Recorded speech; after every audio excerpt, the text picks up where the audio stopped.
We're going to be talking about how to do intrusion detection both at the host-based and the network-based level. Before we really get into it, we should probably talk a little bit about what intrusion detection actually is.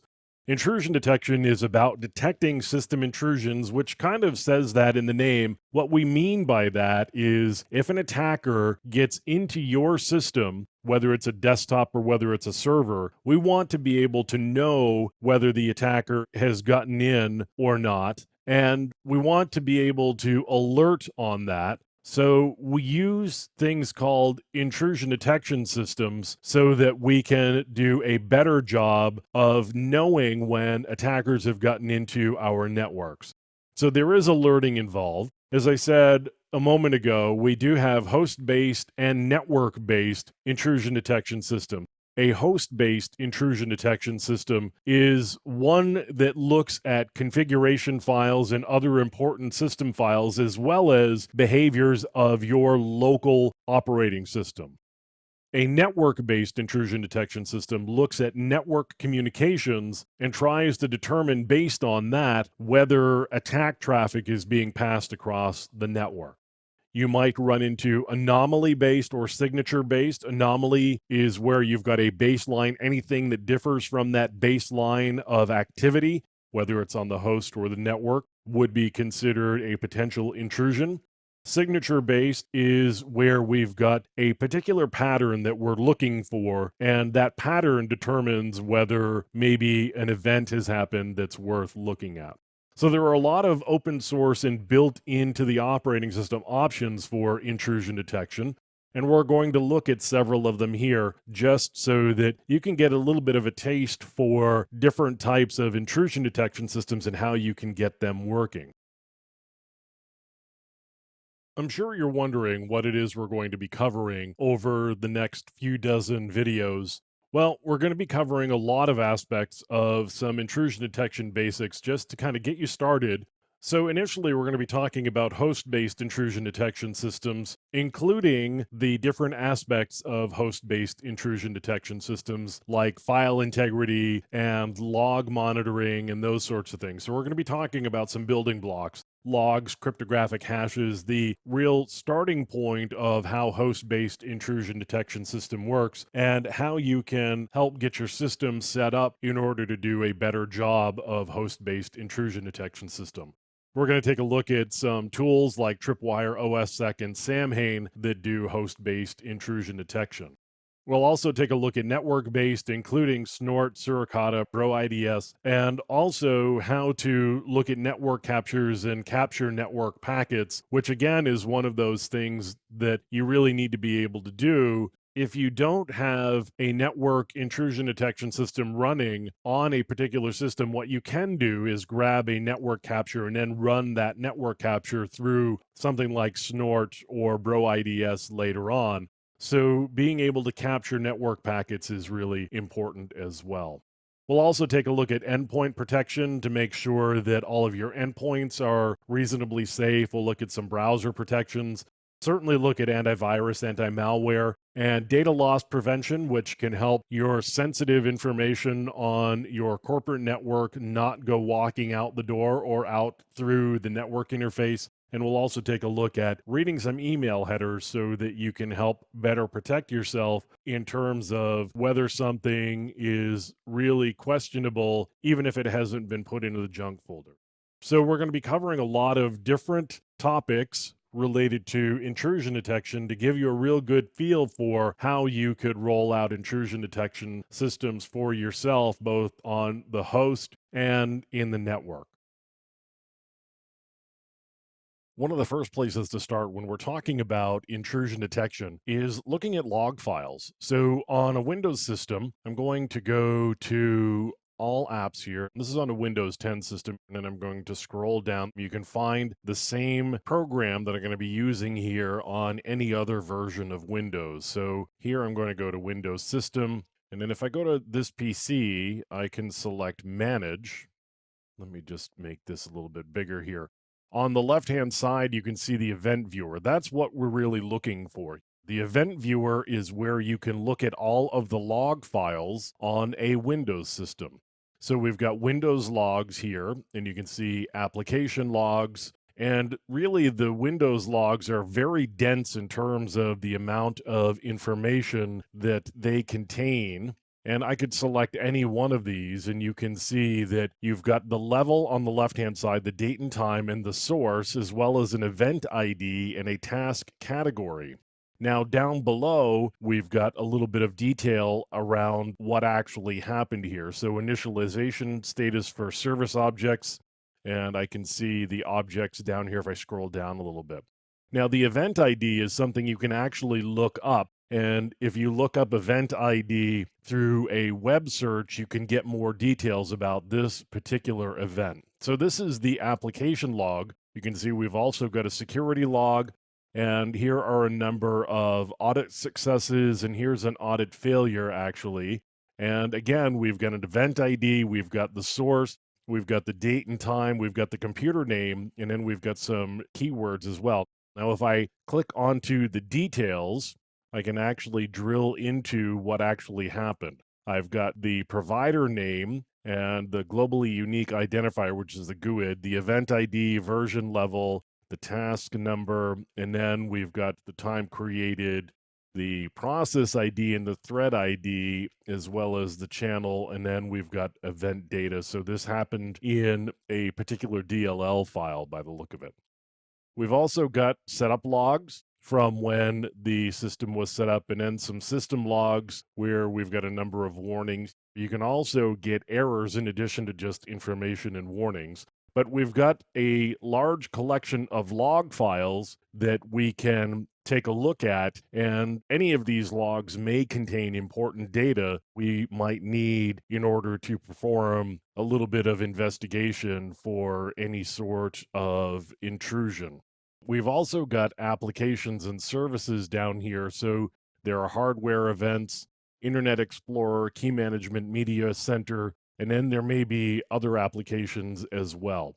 So the event log is where Microsoft provides a facility so that different applications, not only Microsoft, but other applications as well, can log to this already well defined and well understood log format so they don't have to generate their own logs. So applications as well as the Windows system will log to the event logs, and we can look at those event logs in the event viewer, which you can get to from going to computer management. We're going to take a look at setting up auditing on a Windows system. Under the Windows logs, you can see I've got the security log selected here, and there are a number of audit success logs. Now, this is done from the local security policy. We can set up audit policies for success and failure for particular types of events. And you can see that we've got a fair number of them. Most of these are successes, some of them are failures. It's probably the failures you want to pay the most attention to, although the successes can also provide you with some information around who logged in when if you've got that set up. So what I'm going to do here, I type the Windows key and R, and then if I type in secpol.msc, it's going to pop open the local security policy for me. I want to go into local policies here on the left, and then I'm going to select the audit policy. Now, under the audit policy, I can set up audit account logon events, and if I double click that, first I can go to an explanation that tells you exactly what events this will trigger, depending on whether you do success or failure here. So when I go back to the local security setting, I can say audit success and audit failure. If I check both of those, now the operating system is going to be logging logon events. I can go to account management. This is where you're actually creating users, deleting users, changing passwords, anything related to managing user accounts. We're going to audit those behaviors. Again, I want to do success and failure here. The success is primarily to get a trace of when things happened. I don't necessarily only care about failures. I want to be able to go back through the log files and determine when specific events happened. That's the advantage of logging successes as well. I've got logon events. Again, I'm going to do a success and failure. Object access has the potential for logging a lot of successes. So in this case, I'm really only going to do failure. That's primarily to keep my log files down. Although, if you really want a lot of transparency around what happens on a system, you can log success. Just make sure you've got the ability to keep up with the amount of disk space that may potentially occur. So you're going to have to really understand the system that you're doing that on. Anytime you set up a policy like this, you really need to understand the system and the types of events that you may be likely to see, as well as the number of events based on whether it's a server, whether it's a desktop, whether it's a heavily used desktop, the type of user that you are setting this up for. So, audit privileged use. This again, I probably want to do success and failure here. And then system events. Again, if you really need to understand what types of events that you're going to be seeing here, we've got a list that says attempted system time change, attempted security system startup or shutdown, attempt to load extensible authentication components, and so on. So in this case, I'm probably just going to do failure here. Now, you've got a list of settings that I have created. This happens to be for my particular system, things that I care about. Don't use this as necessarily the standard that you should follow. You should create a policy that makes the most sense for you. This right here is what makes sense for my particular system at this point in time.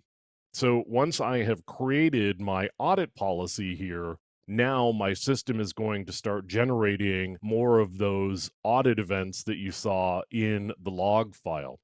Now, this is the local policy. If you are on a Windows domain, there may be a domain policy that specifies some of these settings for you as well. So, working from the Windows server to look at the audit policies is going to be a good thing to do if you're working in an enterprise environment.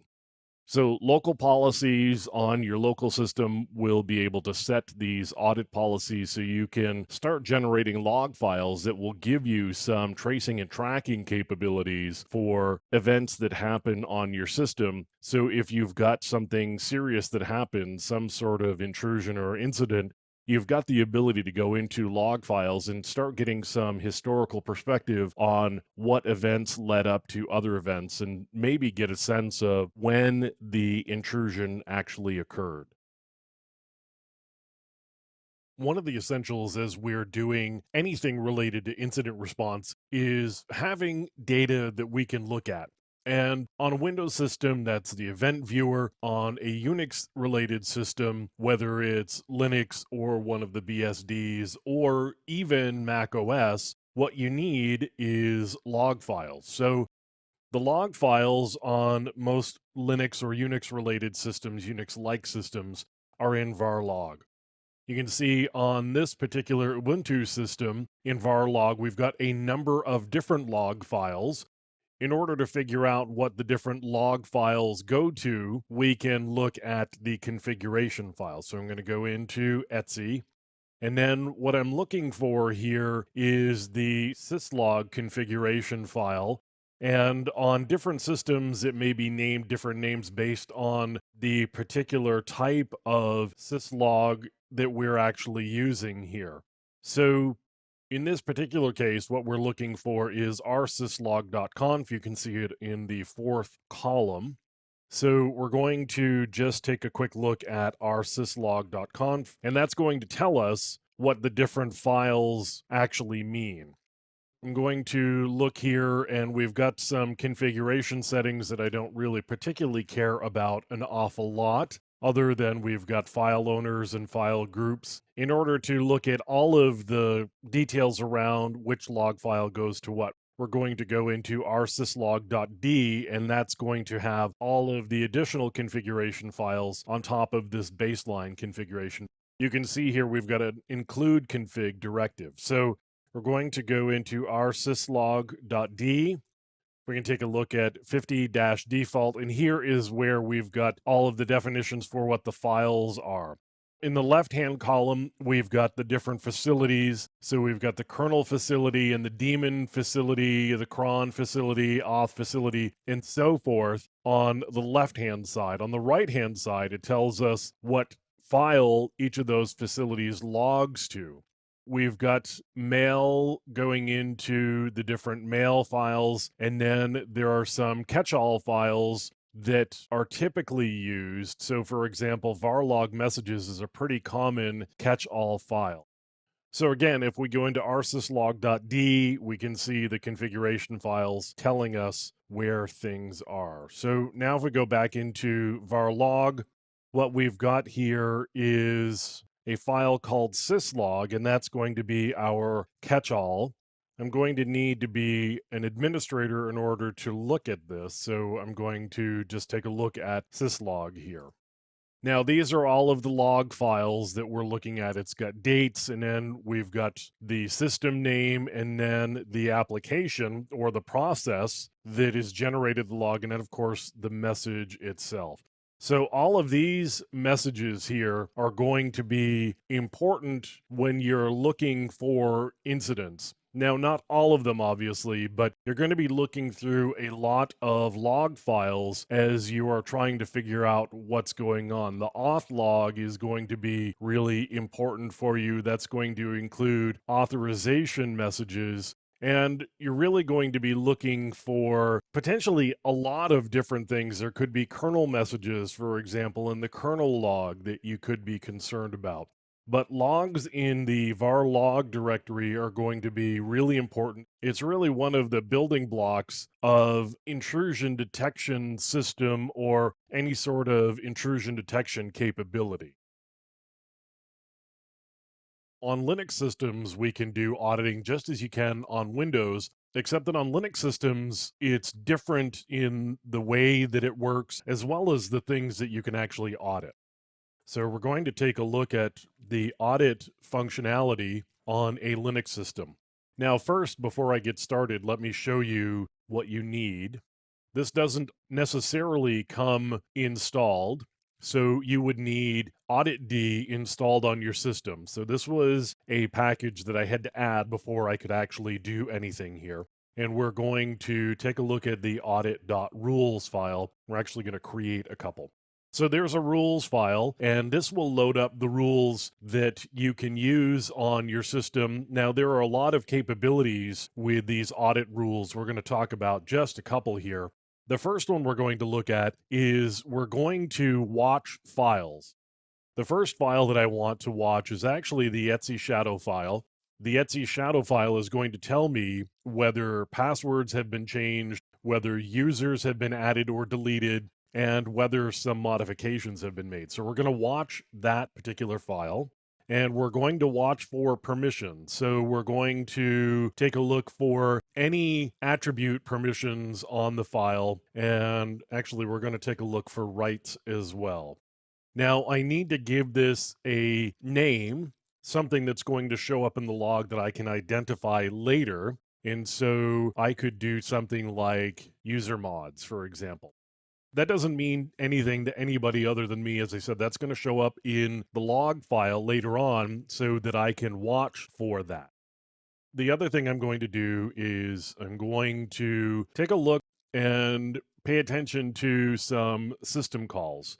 So I'm going to look for actions, and we're going to actually generate alert always, and we're going to look for the system call clock set time, and we're just going to say time change on that.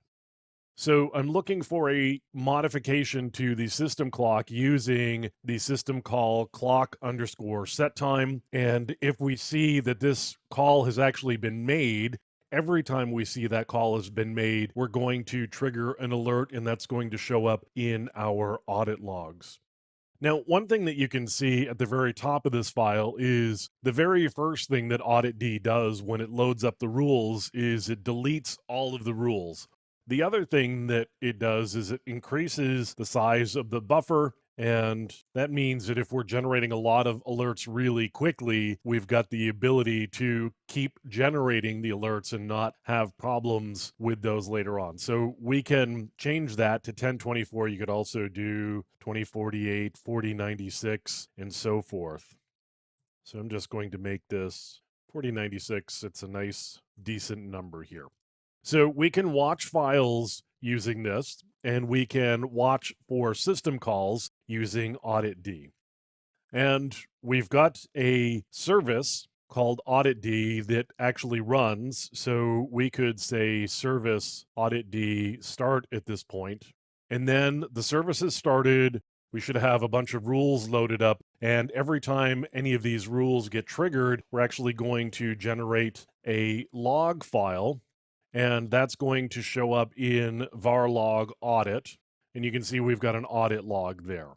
So that's a log file that you can watch and look for any alerts in there for any behaviors that you may care about. Of course, you can make the audit rules as large as you like based on the number of things that you care to look for. As I said, you can watch files. There are actually more effective and maybe efficient ways of watching files than using Audit D. But this is one way of observing the behavior of the system in order to generate logs that you can detect later on and generate alerts from so that somebody can come take a look and see whether something that we really care about has happened or not. One important function that many intrusion detection systems use is a cryptographic hash. Now, a cryptographic hash is a complex math calculation that is performed on files or on data in general, depending on what it is you're feeding to the hash function.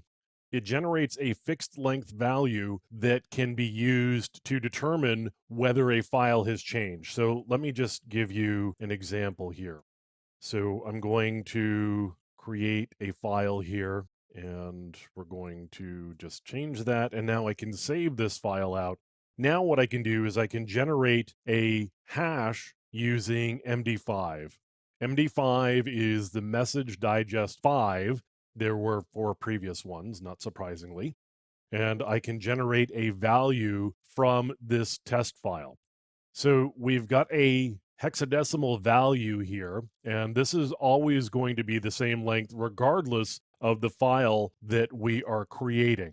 So I've got this value here, and I could actually make a very simple change. I'm going to change one character here, and then we're going to generate another MD5. And you can see the value is completely different. Even though all I did was change one character, you can't distinguish that there was a single character changed based on the value that we've got here. That's one of the great things about the cryptographic hash. It's what we call a one-way function, meaning you get this value and there is no way to reverse this value into the contents of this file right here. So this file is going to generate this cryptographic hash every time that we run it. Actually, in this case, it's going to be this one. So if I run MD5 again, you can see we get exactly the same value. And then if I go back and I change it again, we should get the same value that we had the first time around because it's the same contents. So if the contents are identical, we're always going to get the same cryptographic hash from the contents of the file. Now, MD5 is only one type of cryptographic hash function that we can use. We can also use SHA-1, which is the secure hash algorithm one, and we could generate a SHA-1 on that. You can see this is longer actually than the MD5. What that means is we've got a larger space to create values in, meaning we shouldn't run into a case where there is something called a collision. A collision is where you get two different and distinct data values that generate the same cryptographic hash value.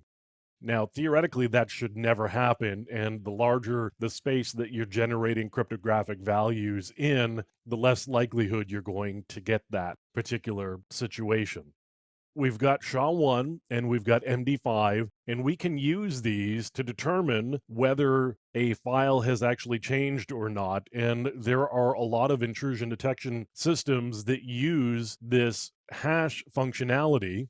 And I'm actually going to make a change here, and we're just going to see SHA-1 generate a different value.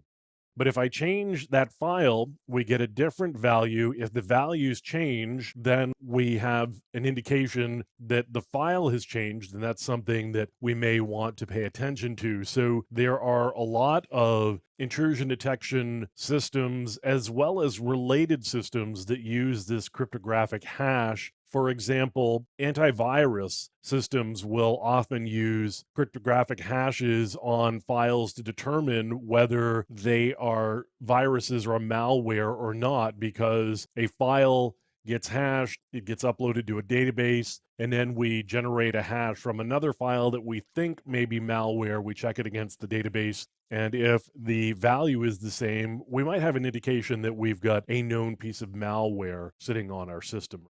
So we've got MD5 and SHA-1. They are both cryptographic hash functions, and they can be used as part of an intrusion detection system. There's one thing to note when we're talking about some of the building blocks that are used in intrusion detection systems. So we talked about cryptographic hashes, and I could do something like MD5 sum on my test file here. One thing to note is that MD5 sum actually only hashes the contents of the file. The file name have nothing at all to do with the contents in this case, because the file name is stored in the file table, and then the contents are stored in blocks on the file system. So I can actually move this file, meaning I'm changing the name. And then if I do an MD5 sum on my test, I will get exactly the same value as we did with test, because the contents of the file haven't changed. So what we've got are different pieces of the file. We've got the data that we can check with MD5 sum. And then, of course, we've got the file name here that has its own set of characteristics that are stored in the file table for the file system that we happen to be on. So in this case, we're talking about one of the ext file systems that are associated with Linux. We've got the size of the file, we've got the owners of the file, and then we've got the permission settings on the left-hand side, as well as the date and time associated with the file. So in this case, that would be the creation date and time of the file, as opposed to the time that the file changed last. Now, on Windows systems, and let me flip over to a Windows system here, I can bring up the properties on this, and we can take a look at the created, modified, and accessed times for any particular file. And then what I can do is I can go over to the security tab here, and I can look at the permissions associated with it, as well as the different groups or users that have permissions to this particular file.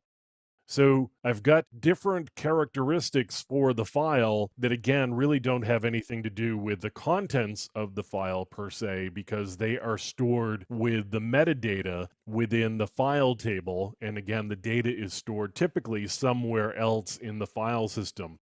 And they are connected, but they aren't connected as directly as maybe you would think. And so we can change the name of the file without changing much of anything else. I can add and change permissions. That makes changes to the file table without changing much of anything else. And so sometimes you have to be concerned with whether permissions perhaps have changed on the file. And in this case, I'm going to go back to the Linux system.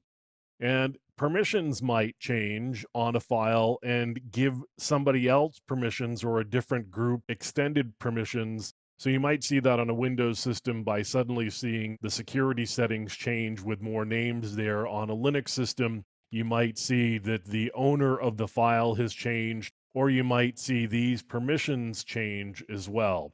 So there are file settings that are different from what you would check with a cryptographic hash such as MD5 or SHA-1. Those are things to be concerned with as well when we're talking about intrusion detection and determining whether things on your system have changed or not.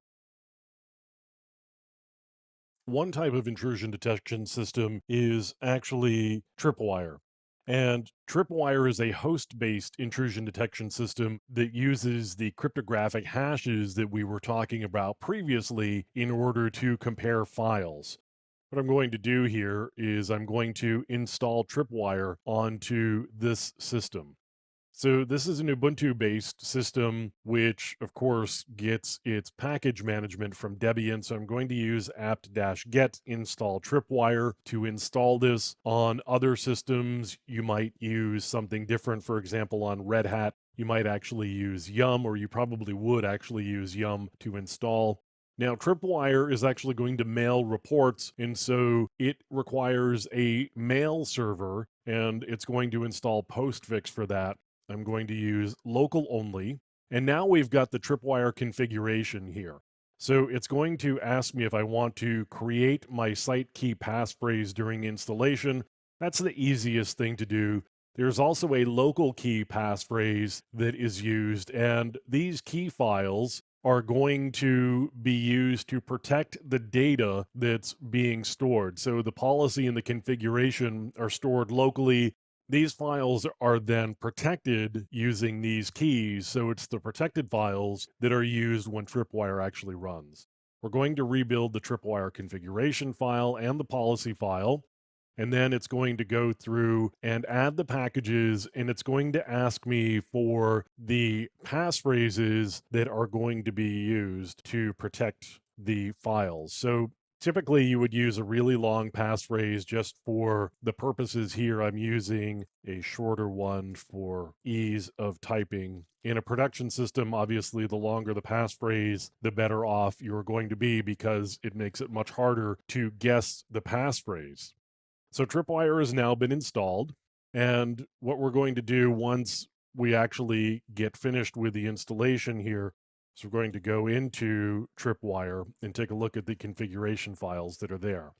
So we've got the key files. You can see the local key and the site key. And then we've got the configuration and the policy file. The tw.cfg and the tw.pol files are really the encrypted versions of the files. And if you want to see what's actually in them, we're going to look at the text files. So this is the readable version. This particular configuration just tells Tripwire where its root is, where all of the binaries that it needs are, the database file that it's going to store all of the hashes in, and then the key files that it needs. Now, the other thing that we're going to look at here is the TW-POL file, and this actually tells Tripwire really the files that we care about and all of the other settings that Tripwire needs in order to profile the system and generate all of the data for the files in order to determine whether something has changed or not. That's really the intention of Tripwire, is to determine whether critical system files have changed. So we've got here critical executables in the directories, critical libraries, login and privilege raising programs, and so forth. And we could just kind of keep going through here. But this is really where we tell Tripwire where all of the files that we want it to pay attention to are located. You can compile the policy and the configuration file, and then you will end up with what we've got here, the tw.pol and the tw.cfg. The installer took care of that for us. So we now have a system that is running Tripwire and is ready to go to determine whether critical system files have changed, so that we can be more aware when these events happen in case of an intrusion. We've got Tripwire installed now, and we're going to actually initialize the database that includes all of the file hashes, and then we can run a check once the database has been initialized. Before that, though, I just want to run through the process of creating the encrypted configuration files that were actually created as part of the installation. So we're going to create a configuration file, and we're going to specify, actually, before I do that, let me refresh my memory on the file names. So we're going to run twadmin. We're going to say create CFG file, and then we're going to specify the configuration file. And that is going to be tw.cfg.enc. And then I'm going to specify that the site key file is going to be the site.key. It's the file there that has our site key in it as opposed to the local key. And then we're going to say twcfg.txt, which is the text version. Now I need my site passphrase. And then we should generate the configuration. And you can see now we've got tw.cfg.enc. So let me clear this out so we've got a clean one. Now we can do the same thing with the policy file. So we're going to run twadmin again. I'm going to create a pol file as opposed to the configuration file. And then I'm going to say my configuration file is the tw.cfg.enc that we just created. And then my policy file is the one that we're going to write out. So we're going to say tw.pol.enc. And then again, I'm going to give it the site key file, and we're going to say site.key for that. And now I've got to specify my policy file, and that's the plain text version there. And again, we're going to be looking for the passphrase that protects the site key. And once we're done, we have our new policy file and our new configuration file. So now what I need to do is I need to initialize the database. So I'm going to say init, and then say my config file is going to be tw.cfg.enc, and then my policy file is tw.pol.enc, and then going to specify the site key again so that we can actually get into these encrypted files. And then I have to specify my local key in this case. So we're going to say local-key file, and then we can say our local key. So now it's going to ask for the passphrases for the keys so that it can actually open the keys up. And then it's going to look at the policy file, and now we're going to generate the database. So it's going to process the file system, and once it's done, we're going to get a database file that's in var lib tripwire, and then it's going to be given the name of our host. In this case, it's cutterjohn, so it should be cutterjohn.twd.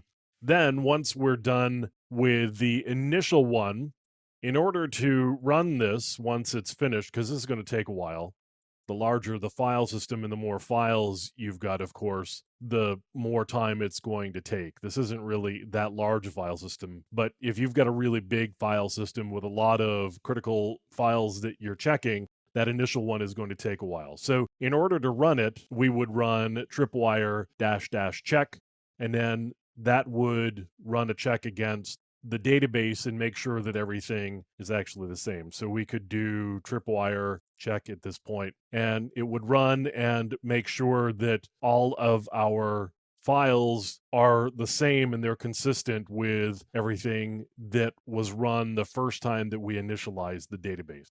Now, the thing is that you need to update the database if you make changes to these critical system files. You can't just expect that Tripwire is going to figure that out. Otherwise, you're going to keep getting alerts on it.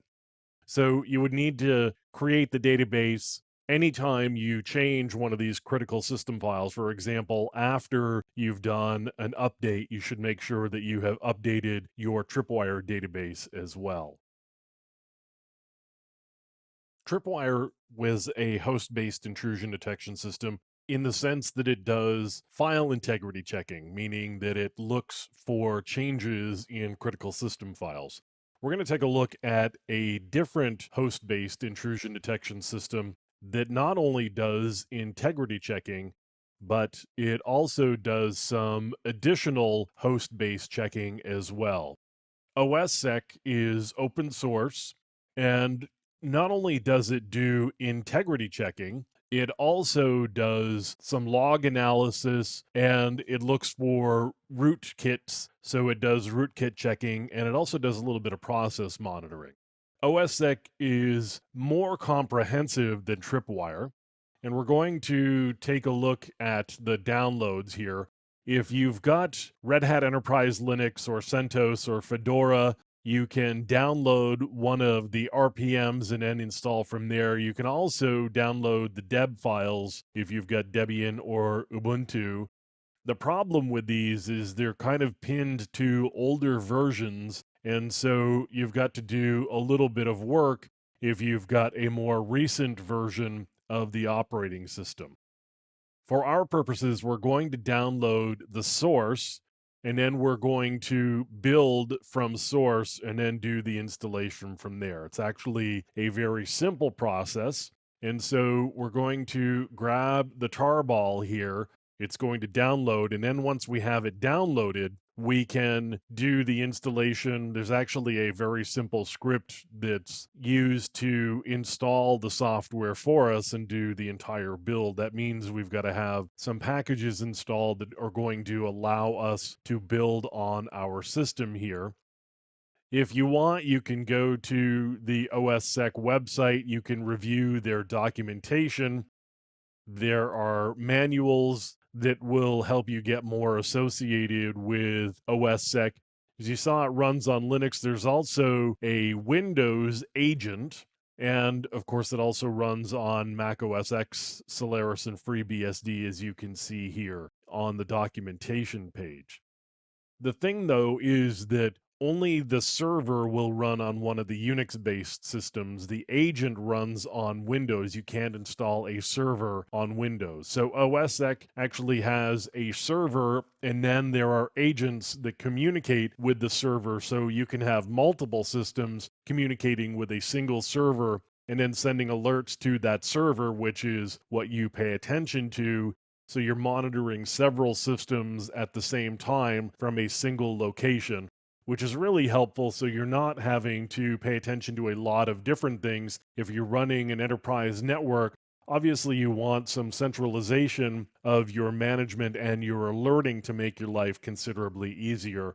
OSSEC gives you that capability to have a central management station for all of the agents that you've got installed. I've got the source code for OSSEC downloaded at this point, and so I'm going to untar it and then cd into the directory.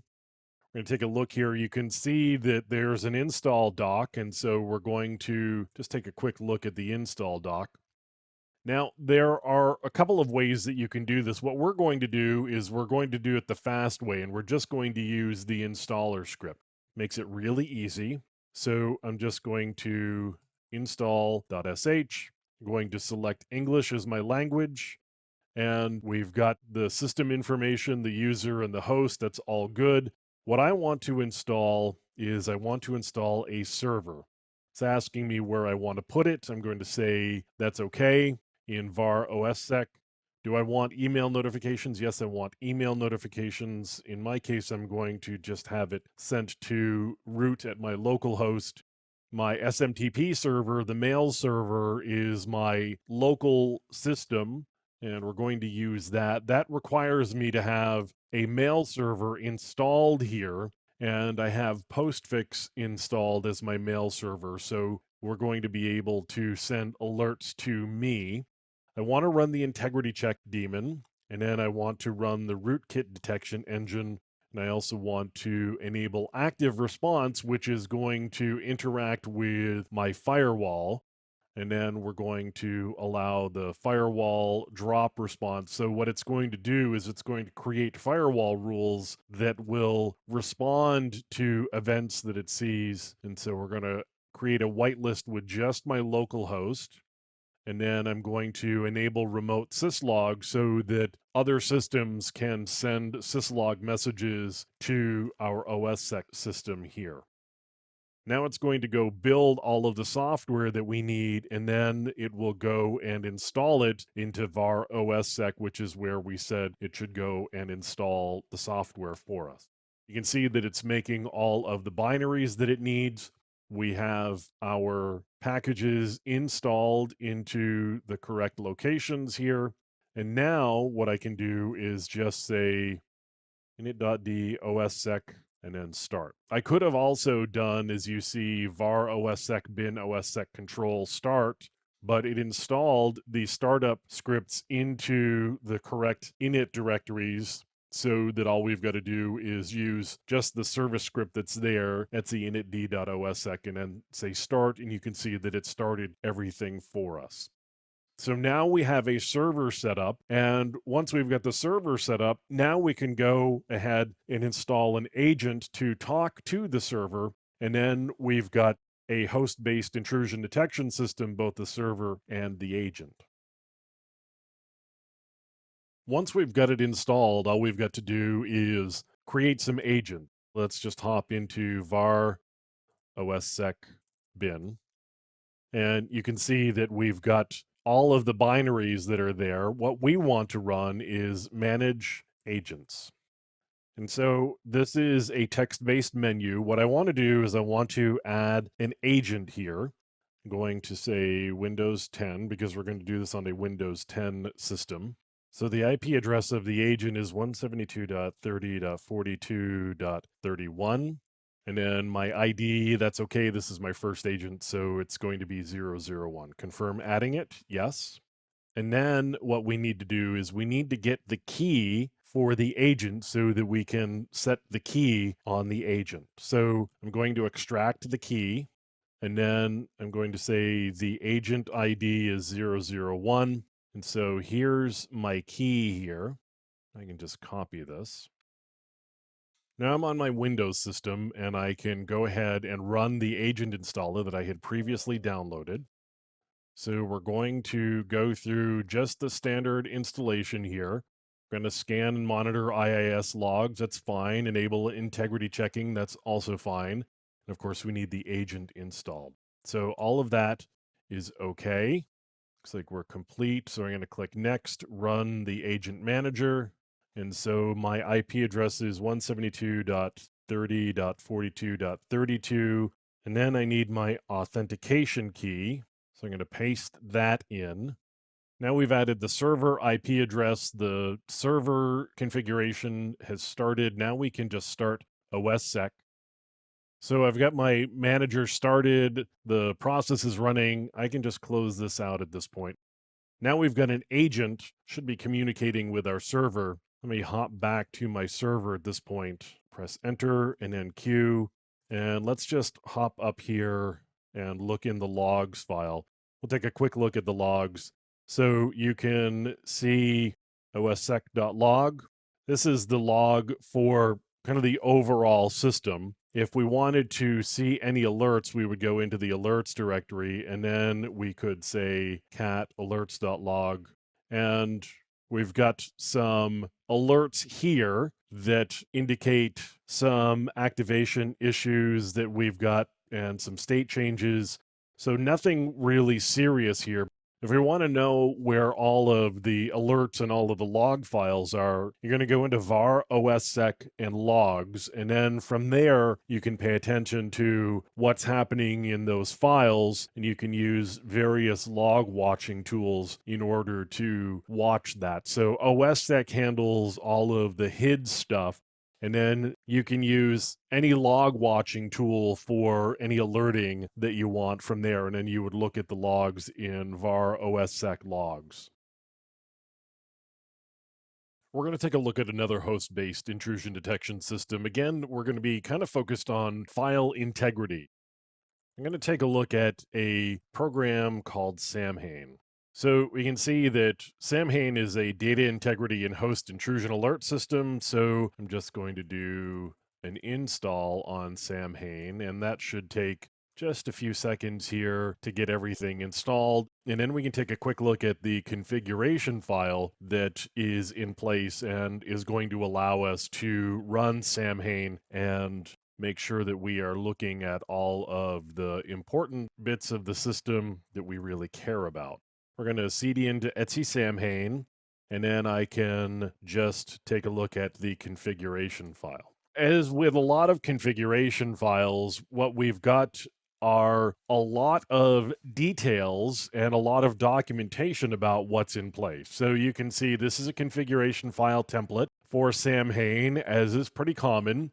We've got the pound symbols at the beginning, and that indicates a comment. So this is just all documentation here. Now, when we get down a little further, we'll be able to see that there are places where there are lines that are not commented out. And so we've got some files here that Samhain is only going to be looking for changes to the attributes on. So there's the attributes section. And we can scroll down a little bit further, looking at growing log files. So these are files that we expect to change over time. And then we've got some files where we don't even pay any attention to.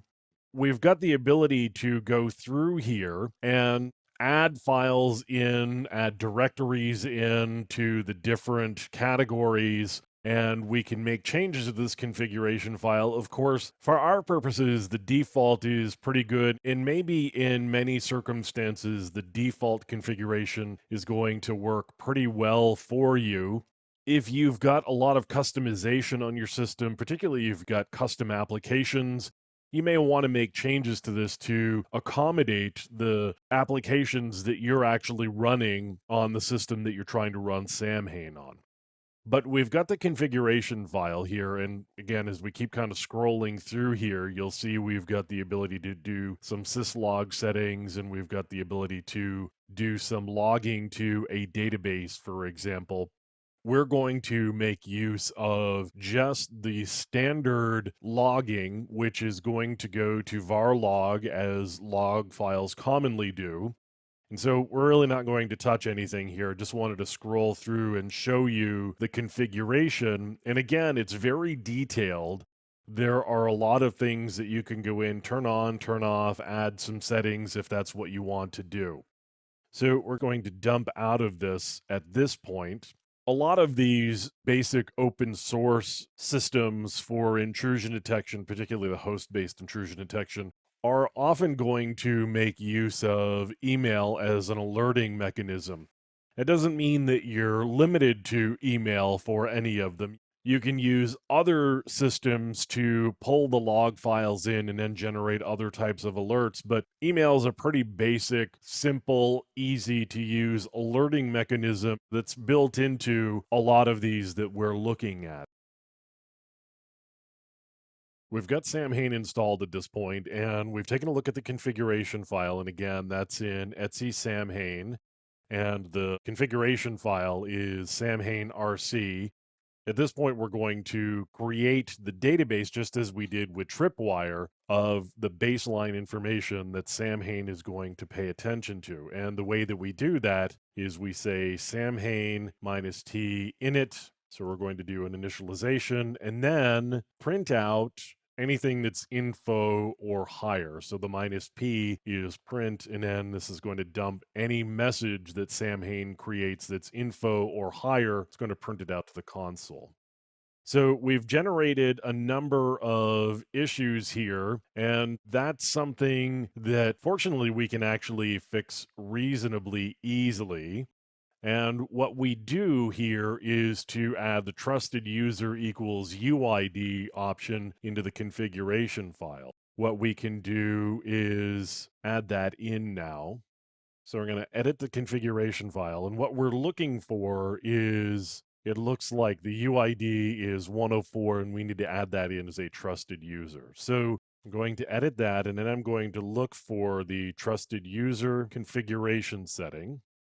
And so we're going to say trusted user equals 104.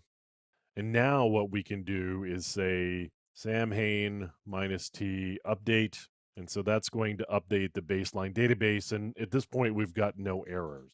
What I can do now is I can go in and I can make some changes to some directories. So we could make some changes to any of the directories that Samhain is actually paying attention to. As an example, Samhain is complaining about my node name, we could make some adjustments to some files and then run Samhain again.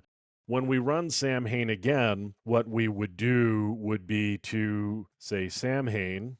Now, in order to run Samhain, you're going to say Samhain -t check. And by run, I mean do another check of the operating system and see whether anything has actually changed, including all of the files that we're paying attention to, for example.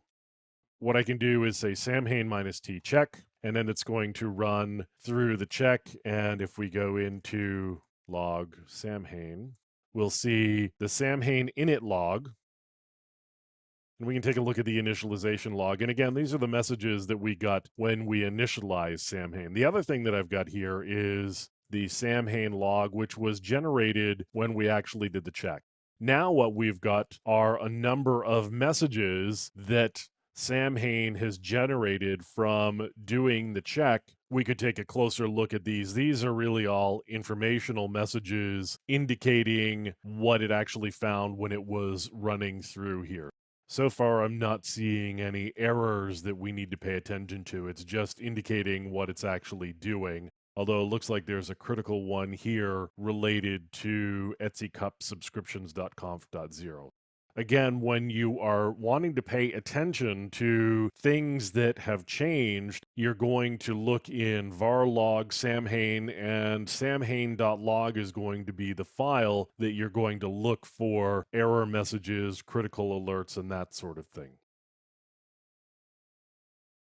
We've been talking quite a bit about log files, and log files are really important, particularly if you want to figure out what happened. Now, one of the challenges with log files, though, is they are typically stored on a system. And those log files are commonly going to be a place where attackers or adversaries are going to go to try to clean up after themselves and remove traces that they were there.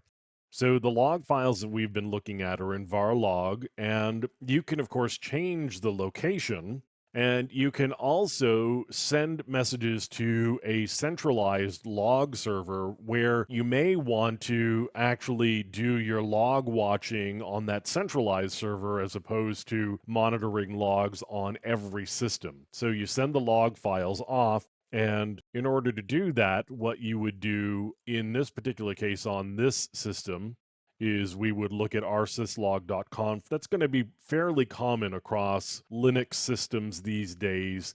We've been through several iterations of syslog servers, and the current one, from a popularity standpoint, seems to be rsyslog. It's not necessarily going to be rsyslog. It could just be syslog, or it could be syslog ng.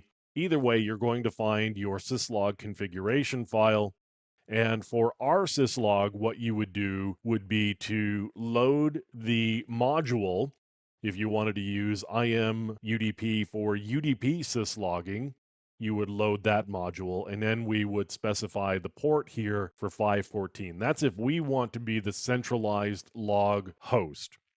So this is going to turn on the ability to listen for syslog messages from other servers.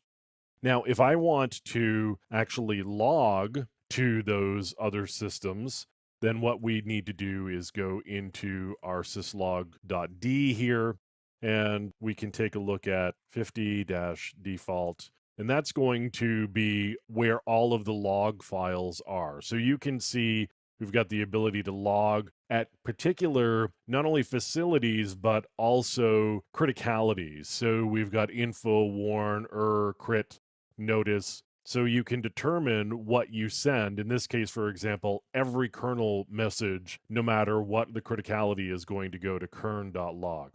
So what we can do if we want to log remotely is we can say ***, and then we're going to say @ just as an example. And what we would do if I want to change something here in terms of the port, then I would just say the port.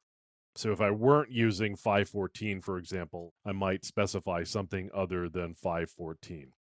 But in this case, I can use that, or I could also, if I don't happen to have a host name, I could do something like 168.1.100, for example. And that's going to send every message on this particular host out to that IP address at that port. And so we're going to be forwarding all of our log messages off of this system onto the remote syslog server that we've got. So we've got the ability to both listen for syslog messages as well as forward syslog messages off to remote servers. And then we've got a single place where all of our log files are so that we can really do some log monitoring and correlation across systems, which is going to be really important. One of the issues with logging is that you end up having a lot of lines to look at, and sometimes those lines can get really dense. So let's just take a look at one of these here. So you can see that there's just a lot of data in these files, and this just happens to be one of them. Now, if you look at it closely, you can see that there is a pretty well-defined structure to these files, except that once you get into the application message, they can be really challenging to parse through visually. One thing that you can do is to install a program called Logwatch. What Logwatch is going to do is it's going to read through all of the log files, and then it's going to generate a summary for you. Now, there are a couple of places that we're going to go to configure Logwatch. The first one is going to be just etc Logwatch.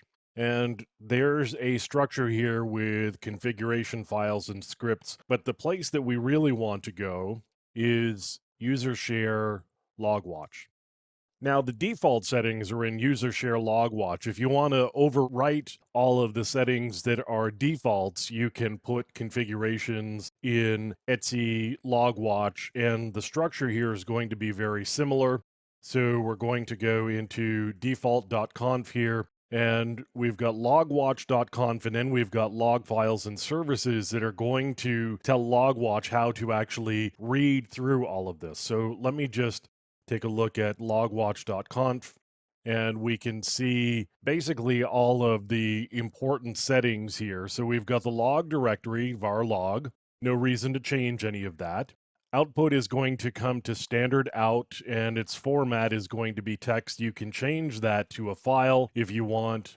You could also make the default formatting HTML. You've also got the ability to mail reports. The default is going to be root. You can also send from other places. So as I keep scrolling down through here, we've got some other settings that are really probably more important. One of them is what range we're going to be looking at. So you could do all, and that every time you run Logwatch is going to give you all of the summaries from the logs. We probably don't want that. Today is not going to make a lot of sense because today's not done yet. Certainly in my case, unless you run it just before midnight, you're only going to get some portion of the data. So what makes the most sense probably is to run yesterday. Yesterday is complete. It's a whole set of data. And so you can get a summary of yesterday. So for the most part, the defaults here are going to be pretty good. Certainly in my case, what you may want to do is you may want to change the way that you get alerts so you could have them emailed to a different user account. Now, there are other settings here as well. So we've got the log files. We could go into here and take a look at all of the configuration settings for the different log files that Logwatch may actually come up against. But as I said, for the most part, we're going to leave all of this alone. It looks fine. What we can do now is we can just run Logwatch, and I'm going to take a quick look here at the man page just to show you the different settings that you've got available. So you could change the level of detail, you could look at the log file group and make adjustments there, the service, and then you could specify host name and so forth. That's if you want to make just quick changes to what you're reporting on that are different from the defaults. In our case, we're just going to run Logwatch. It's going to parse through all of yesterday's logs, and then what we end up with is a summary of the Logwatch. We've got some mail statistics, for example, and then we've got some login entries that have to do with the user root, and really not an awful lot else going on this particular system. And that's mostly because this system wasn't really used at all yesterday. It's just been kind of sitting here running, not doing much of anything other than just maintaining the standard system operational state. But if you've got a lot of log files that are doing a lot of things and the system is really active, what you'll get are some useful summary statistics for the logs and the services. So that can be really helpful to have as you are looking through and trying to determine events that may have happened on your system. Logwatch can be a really good utility to use on a daily basis if you've got a Linux or Unix-like system where Logwatch will run on.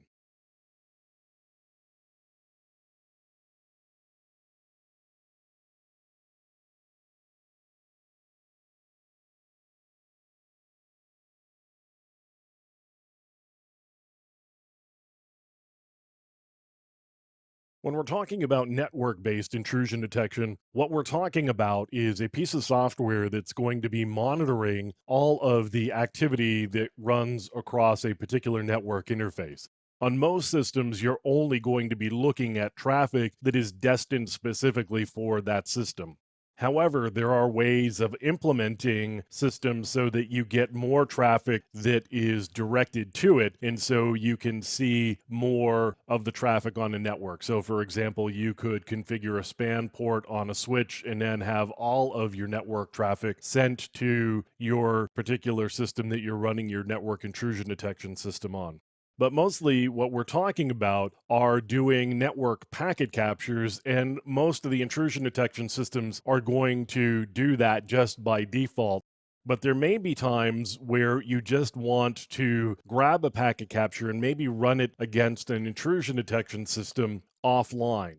What we've got is a program here called TCP dump, and this is a command line program. There are similar programs that will run under Windows that will do very similar things. Now, when you're doing packet analysis, you're not going to be doing packet capture analysis using TCP dump. You're probably going to be using something like Wireshark or some other utility or program that will actually analyze these packets. But what we're looking at here are just packet captures that are scrolling by. So just running TCP dump like this is really only going to show me the basic information about the packets that are going by. So what I really want to do here is I want to set my snap length to 0, which means grab the entire packet, and then I'm going to say write, and then I can say output.pcap. And now what's going to happen is I'm going to dump all of the traffic that is coming across this interface out to a file called output.pcap. So there are a few other things that you can do. For example, you could then say host.4.2.2.1, and what that's going to do is it's going to only capture messages that are associated with that particular IP address. This is a capture filter, and you can run a variety of capture filters with TCP dump if you really want to narrow down specifically what it is you are looking for. But TCP dump is a great command line program that allows you to get packet captures off your network interface so that you can either do analysis later on, or if you think something may be happening on your system and you don't want to install IDS on it, what you can do is grab a packet capture here, and then you can take the packet capture off and you can look at it through a network intrusion detection system somewhere else. So you can see here we've got our PCAP that is stored on this particular disk.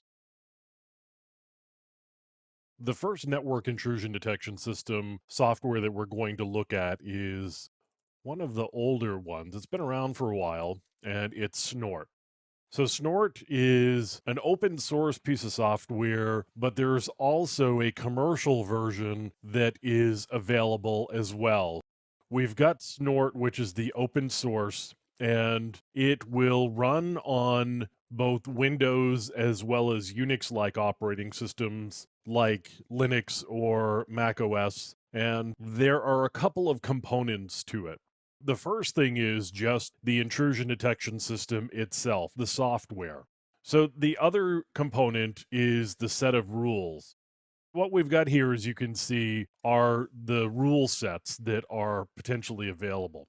There's a couple of different ways of handling rules. One of the ways that you can handle rules is just to download the rules here and then install them to the IDS system that you've got in place. So, whatever that happens to be, and we're going to install that here shortly.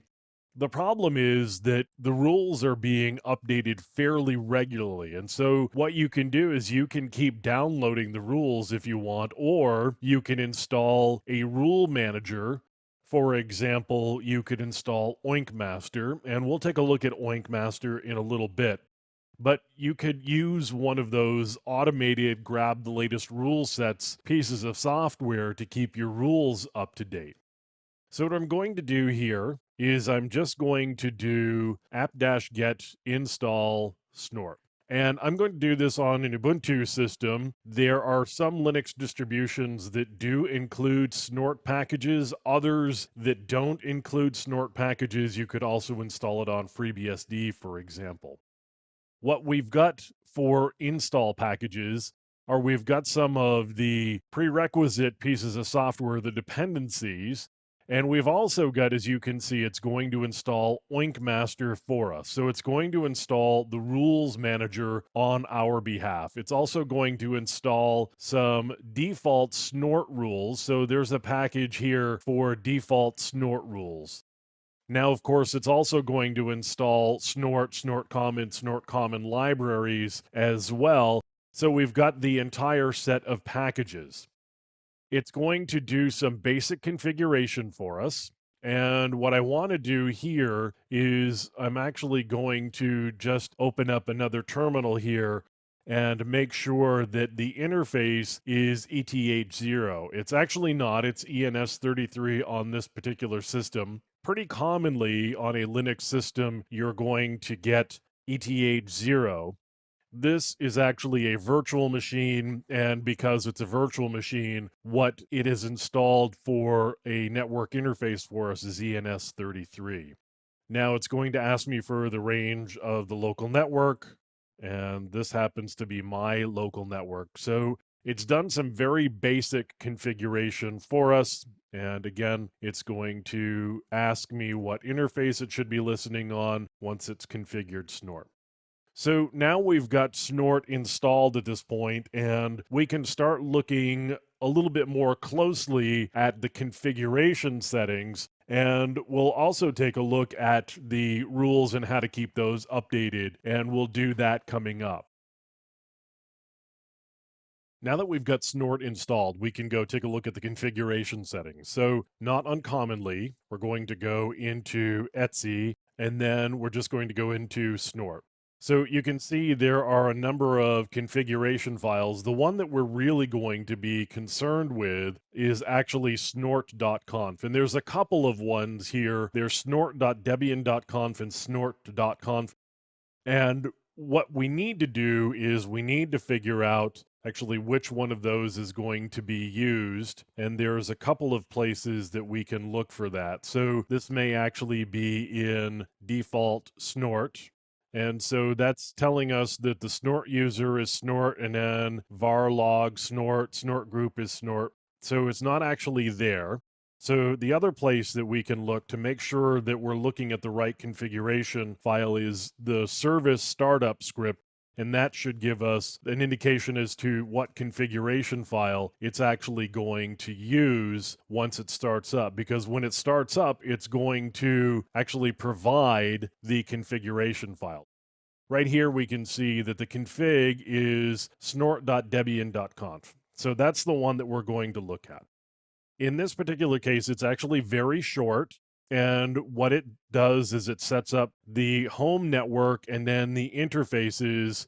And then we've got some additional settings there that I'm less concerned about. So let's just take a look at the full snort.conf, which should be the entire set of configuration settings that are available here. And of course, we could grab additional configurations out of here if that's what we wanted to do. So we're setting a whole bunch of variables here for the home network. We've got some port variables, and then it's doing some configuration settings. So when Snort is actually doing the packet decoding, we're going to tell it what it's going to do, how it's actually going to work. So in this case, we're going to disable decode alerts. We're going to disable experimental TCP options.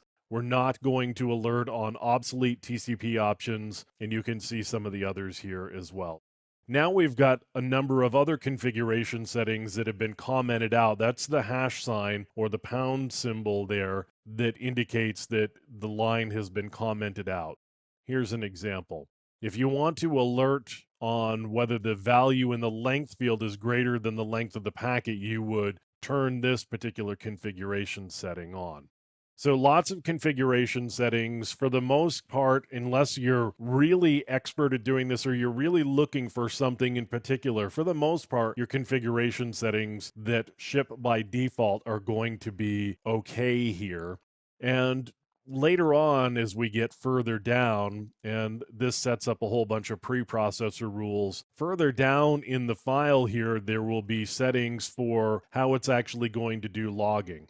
Now, what you're going to probably do here is you're probably going to accept the default, which is going to be the unified 2 log file. Now, there used to be settings for different log types. As I said, though, what you're probably going to do is just leave this setting alone, and then we'll deal with other programs, particularly Barnyard, that will actually read this unified output file, and that's going to be called snort.log right there. So there are a lot of configuration settings, as I said, and for the most part, you're going to leave those alone, particularly if you're working on an Ubuntu system or a Debian-based system that is actually doing some of the initial configuration for you and setting that up in snort.debian.conf, where it's setting the home network and it's setting the interface name for you. That's really the really important variables that Snort is going to use. Now you can see there's also a rules directory, and we'll get into rules coming up a little bit later on. There are actually a few different ways that you can run Snort. The easiest way, and of course I'm running this as root because I am logged in essentially as the user root. If I weren't, I would use sudo in order to get root permissions, because in order for Snort to function efficiently or completely, we need to be running Snort as an administrative user. And so I'm running this as root. You can see I'm actually logged in here, or effectively logged in as root. And the reason that I have to do that is in order to see all of the packets that come across a particular network interface, I need to set that interface into promiscuous mode. And in order to do that, I need to be root. So what I've got here is I'm just running Snort as Snort. And I'm getting some warnings here about no preprocessors configured for policy 0. So just running Snort all by itself will certainly turn on promiscuous mode and get Snort running, but it's really not going to do much of anything because there's no configuration along with it. What I can do here is I can say etc snort.conf, and now it's actually running with all of the preprocessors set up, and we're starting to grab all of the packets. Now we're actually running Snort as it was really intended to run, with a bunch of preprocessor rules set up so that it can really look at the packets that it's getting and be able to do some analysis on it. I'm going to kill that because we're not really doing much of anything. You can see here that we've got 37 UDP sessions that were created. So we've got some statistics here. We've got all of 4 TCP sessions. So there really wasn't much of anything going on. Now, I could continue running it that way, and that would just kind of run and continue to look at packets and log. The other thing that I can do, I'm going to set the configuration file here, and I'm going to say etc snort.conf. And now what I'm going to do is I'm going to read in a pcap file. So if I have used TCP dump to grab some traffic, what I can do is I can run it against Snort with the configuration and all of the rules that were in place. You can see that we've got one SSL packet that we've got, and if I were to scroll up, I would get some additional statistics from the packet capture. We've apparently got 125 UDP sessions, and it looks like 65,542 stream trackers created. And that's out of a total of 65,667 sessions. So what I actually did here was I created a PCAP and used a utility called hping to just generate some bad traffic that I sent to a system on my local network. And so what Snort is actually doing is it's looking at that and doing some analysis based on all of the packets that were in the TCP dump PCAP that I grabbed. So we've got a breakdown by protocol. They're all Ethernet packets. They're all IPv4, other than 28, which were ICMP. And then we've got the number of UDP, TCP, and apparently there were some IPv6 frames there as well.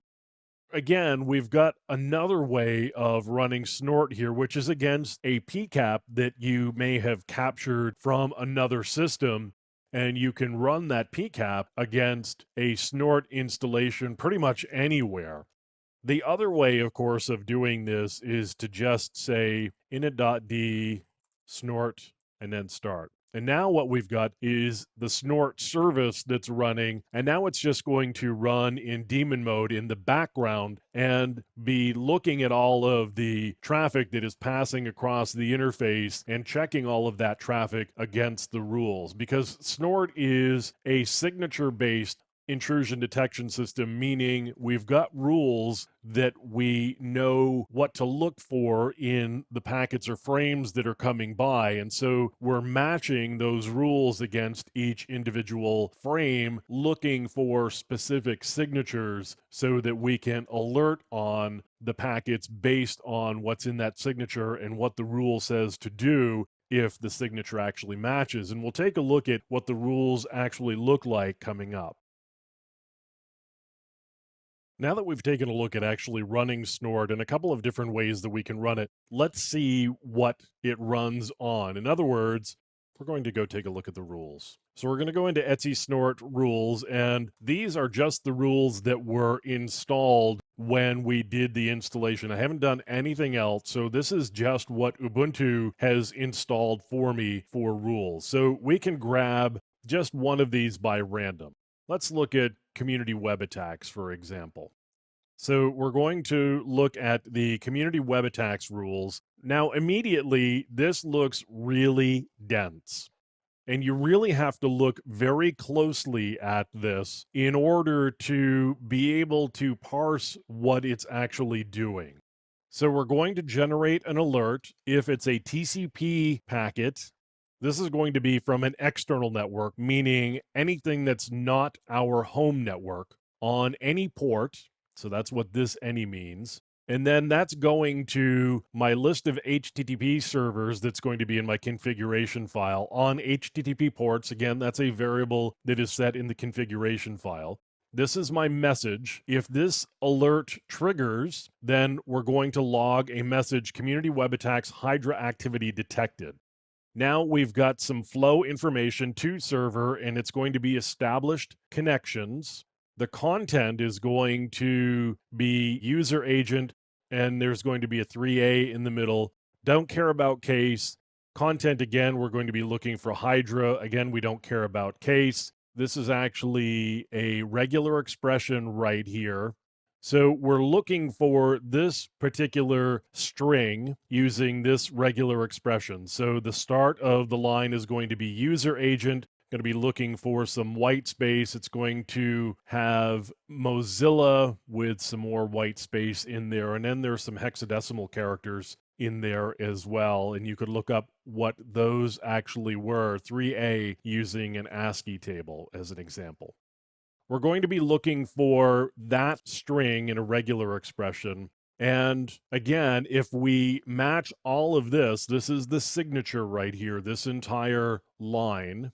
is really the rule, and then the signature is in the pcree and the content fields within this rule.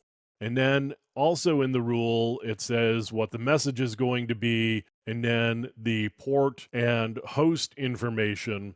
And based on this rule, if Snort actually finds a packet that matches this, again, it's going to generate that particular message. That is what a Snort rule looks like. Now, there are a number of other rules. They're going to look very similar. So let's take a look at DDoS rules, for example. And this actually, we don't have a lot of really complicated content, for example. So the very first one is a tribe flood network probe, TFN probe. And we're looking for content of 1, 2, 3, 4 with an external net from any port to a home network, any port. And then we're looking for an ICMP ID of 678. So we're looking for a very particular type of ICMP frame coming in. The next one down is also ICMP. And again, we're looking for content here of a number of A's. And that's going to be Tribe Flood Network 2K or TFN 2K. And this is a potential TFN 2K message going through. And again, we can kind of look through the rest of these, and it really does look complicated if you just kind of quickly look at it. But if you really stop and look one word or one component at a time, it does start to make a little bit of sense. This is again going to be an alert. We're looking for ICMP protocol, external net, so anything that's not our home network on any port destined to, and that's what this arrow here is. It says going to my home network, again, any port, not that the port matters on ICMP because there are no ports. And then it generates the message. And then beyond that is just what does it actually look like? So the rest of that, for the most part, is the signature of what Snort should actually be looking for in order to determine whether we're going to match on this rule or not. So again, this is the set of rules that Ubuntu actually installed for us. And a little bit later on, we'll take a look at how to use something like Oinkmaster in order to get the latest rules on a scheduled basis rather than just taking these rules and never updating them. Because, of course, new attack types are coming out pretty regularly, and new rules are being created in order to alert on those attack types. And so we do need to pay attention to new rules that are being created so that our network intrusion detection system is always up to date and alerting us on the latest malicious activity. While Snort and some of the other intrusion detection systems that we're talking about do a good job of figuring out whether something has actually happened, what they don't provide necessarily is a way to let someone know what it really all looks like, unless you really feel like digging through a lot of log files that these intrusion detection systems are generating. What they're going to do is in a database or a file or some other mechanism, they're going to generate these alerts or notifications that something may have happened. Ideally, what you would have would be some sort of monitoring console or a way to look at alerts and then drill deeper into what actually happened. You may have a commercial monitoring system, but there are some open source ones as well that work pretty well. You can see that this is actually from 2011, and for the most part, these monitoring systems or monitoring software that we're looking at here for an interface into the alerts and the information that Snort has provided are all reasonably old, except that they still work because, frankly, the way that they work doesn't change because the way Snort has reported is still the same as it ever was. There are a number of them that are available. So we've got Base here, for example, and you can download this.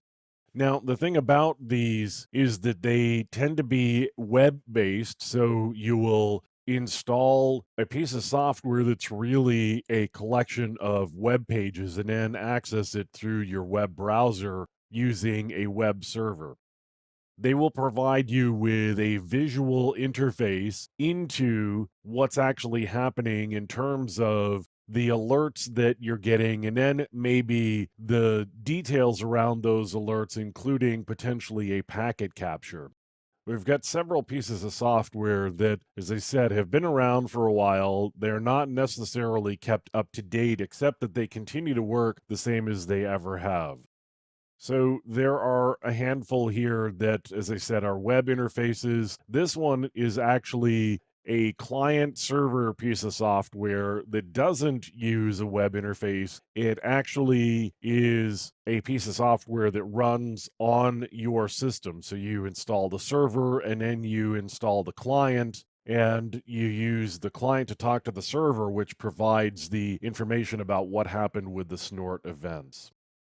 Here we've got Snorby, which is another web interface. The thing about Snorby is, I'm not even going to click on it because what it does is, at the moment, there's something wrong with the website because it generates a lot of ads and goes to random web pages that aren't even consistent. Every time you click, you're going to get sent somewhere else. So there's something wrong with the Snorby domain. You can, though, get to the software itself by going to GitHub and just skipping the Snorby website altogether.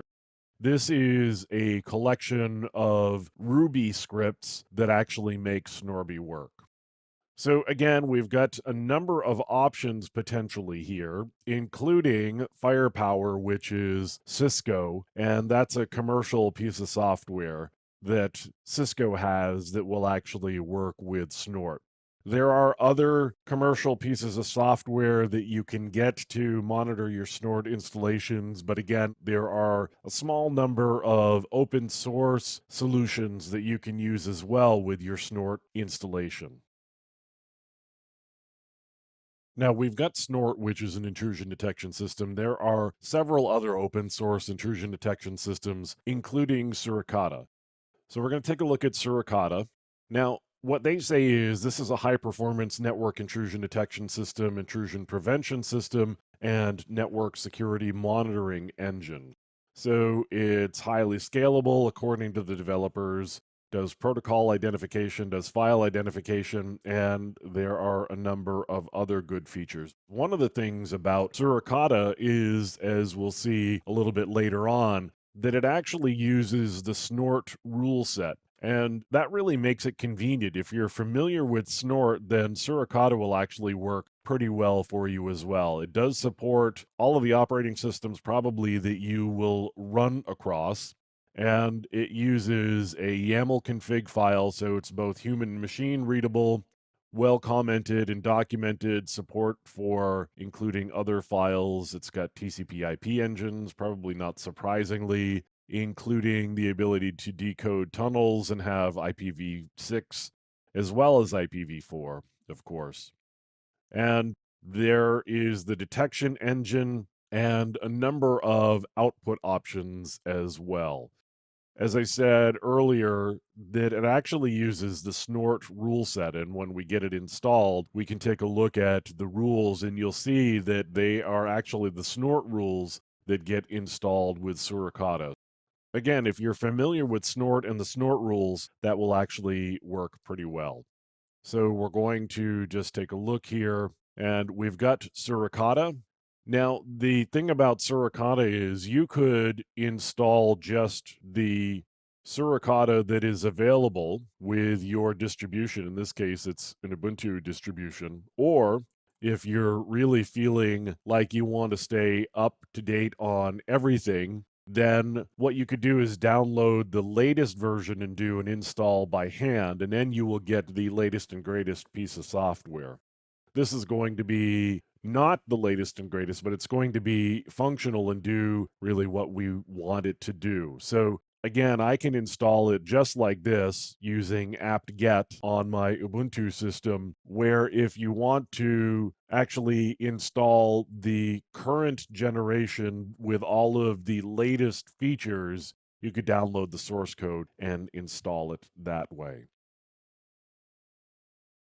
We've got Suricata installed at this point, and so I'm going to go into the configuration directory and we can take a look at what actually is in place.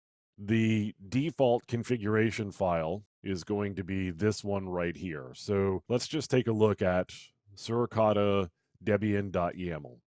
As it mentions, this is a YAML configuration file, and YAML is a recursive acronym for YAML ain't markup language.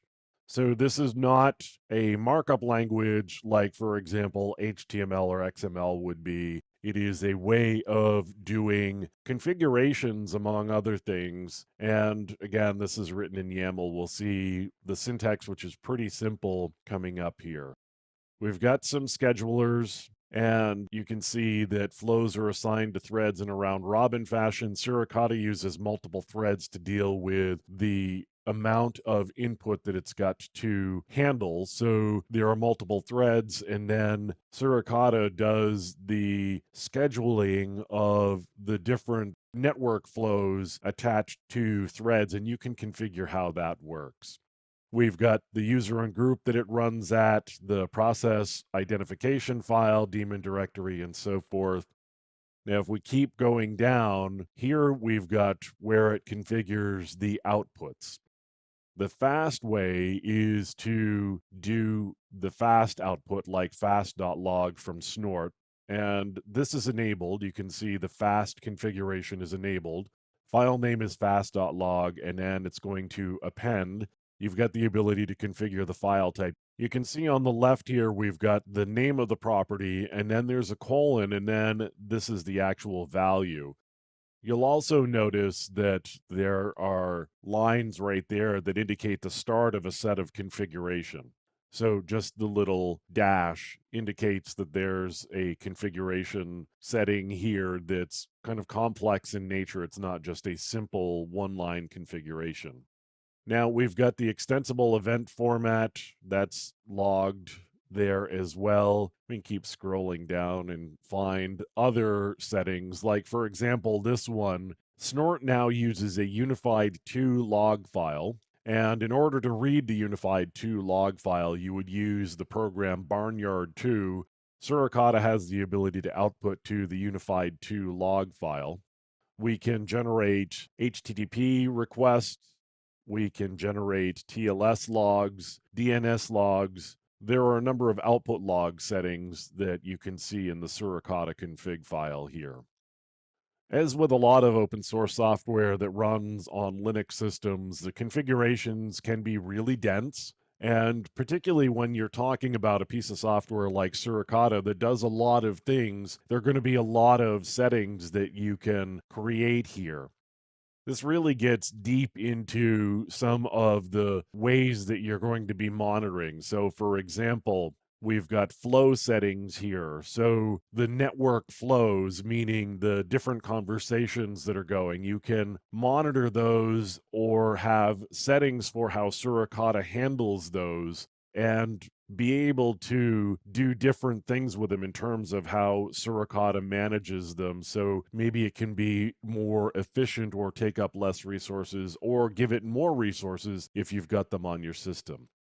So we can also handle VLANs here, and then it will do flow timeout and handle a number of different protocols as well. Again, you can see that we've got the configuration file here, suricata debian.yaml, and you're going to need to take a look at that to make sure that it's doing what you expect it to do. So the other configuration setting that I want to look at here is the configuration in etc default. Right here, it's set to run equals no. And what that does is it tells the init system whether Suricata is actually going to be able to run or not. So if I were to actually try to start this up using the init script, it says no, and so it would error out on me. So I can just show you init.d Suricata start. And because that's set for no, it would generate an error, and that would be in a log file indicating that this run equals no was set, and you should really go change that setting to be yes if you want to run it.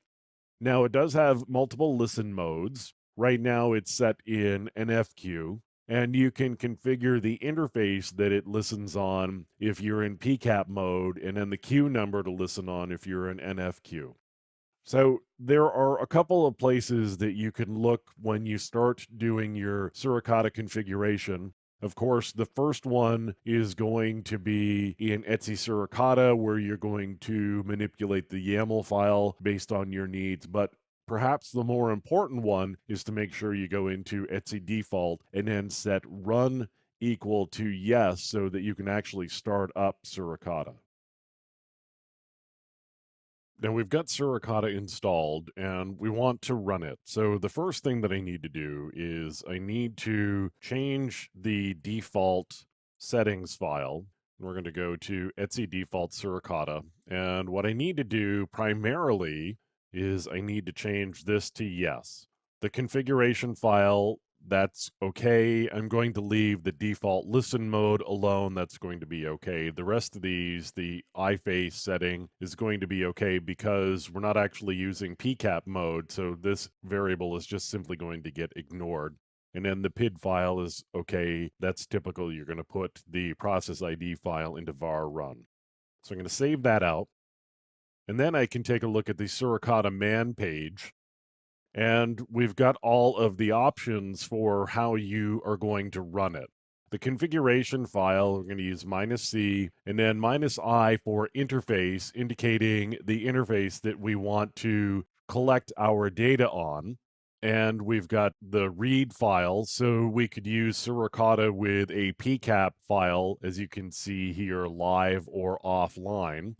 So if I've got a PCAP file from something that I've grabbed using, for example, TCP dump or Wireshark, I can run Suricata against that using the signatures that Suricata knows about.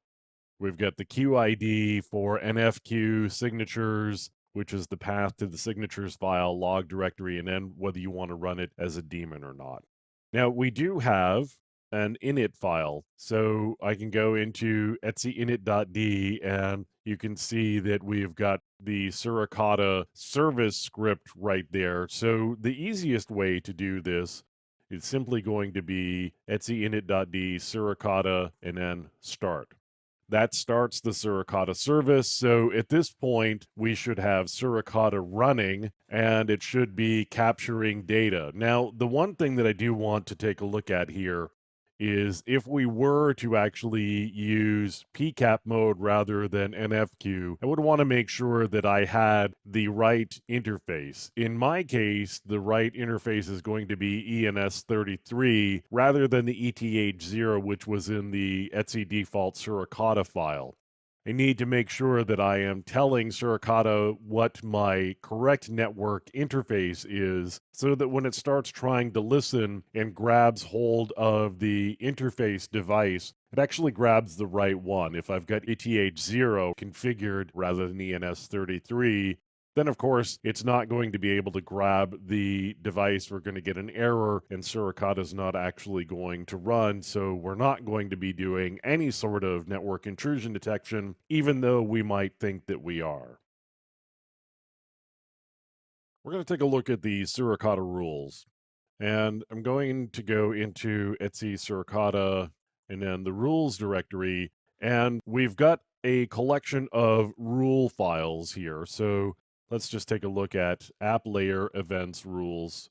And again, you can see that this looks very similar to the Snort rules. So this first one, for example, we're going to alert IP any, meaning any source, any port to any destination IP address with any port. The message is going to be Suricata app layer mismatch protocol, both directions. We're looking for an established flow, and then the app layer event is going to be app layer mismatch protocol, both directions. Flow int is going to be app layer.anomaly.count. And then we're looking for a protocol command decode. So we've got a number of details around this particular event And this is going to really increment our app layer anomaly count every time we actually collect something as well. So that's what this indicates right here. So we're incrementing the app layer anomaly count by 1 every time we collect something in addition to the alert. So that's the app layer, and we've got HTTP events as another one here that we just want to take a quick look at. Again, we've got a number of rules here. They are identical to kind of how you would structure a snort rule. These are Suricata rules, as you can see in the message, rather than snort, but the structure is essentially the same. And again, what we're doing in some cases is we're actually taking a variable and incrementing it so that Suricata can pay attention to some of the events in a more global manner rather than just single events happening. We're actually keeping account of some of those events. But again, we've got a case where you've got the protocol, and then we've got the IP address and port on the source side, and the IP address and the port on the destination side. And then beyond that, we've got the actual definition for the event in terms of what it is that Suricata is looking for in order to match on this particular alert. So there are a number of rules, and of course, once you get the hang of it, if you really want and get really ambitious, you can start generating your own rules. Or, of course, you can use the Suricata rules that just come by default with the software.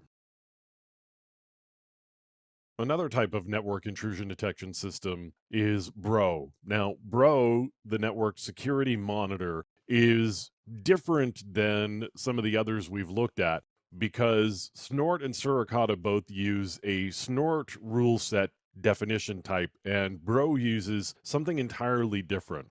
So, Bro, as I said, is a network security monitor, adaptable, efficient, flexible, provides logs so that forensics professionals can make use of them as well. So, if there's an incident, they can go back in and actually see what happened in terms of the network activity. We'll do in depth analysis, highly stateful, open interfaces, open source. Some of this, anyway, is not significantly different from what we've looked at in the past. Where we do run into some serious differences, though, is I'm going to show you try Bro in your browser. Now, we looked at the rule sets that we had with Snort and again with Suricata in the way they did it. This is very different. So you would create a set of rules using a language similar to this. So you can create these rules. Let's just do a run here using their example PCAP. And if we scroll down to the bottom here, you can see the output is hello world, and then we've got some output logs indicating all of the data that was found in that PCAP file. So we've got the ability to do some pretty extensive analysis and also generate some interesting rules using a C-like programming language that you can create your own rule set pretty easily with. And again, we've got all of the other features of a network intrusion detection system, as well as a number of other capabilities. And we'll take a look at the way that we would configure and use Bro IDS coming up. Before we get started taking a look at the configuration for Bro, I just wanted to take a quick look at doing the installation. Now, there are packages for some Linux distributions.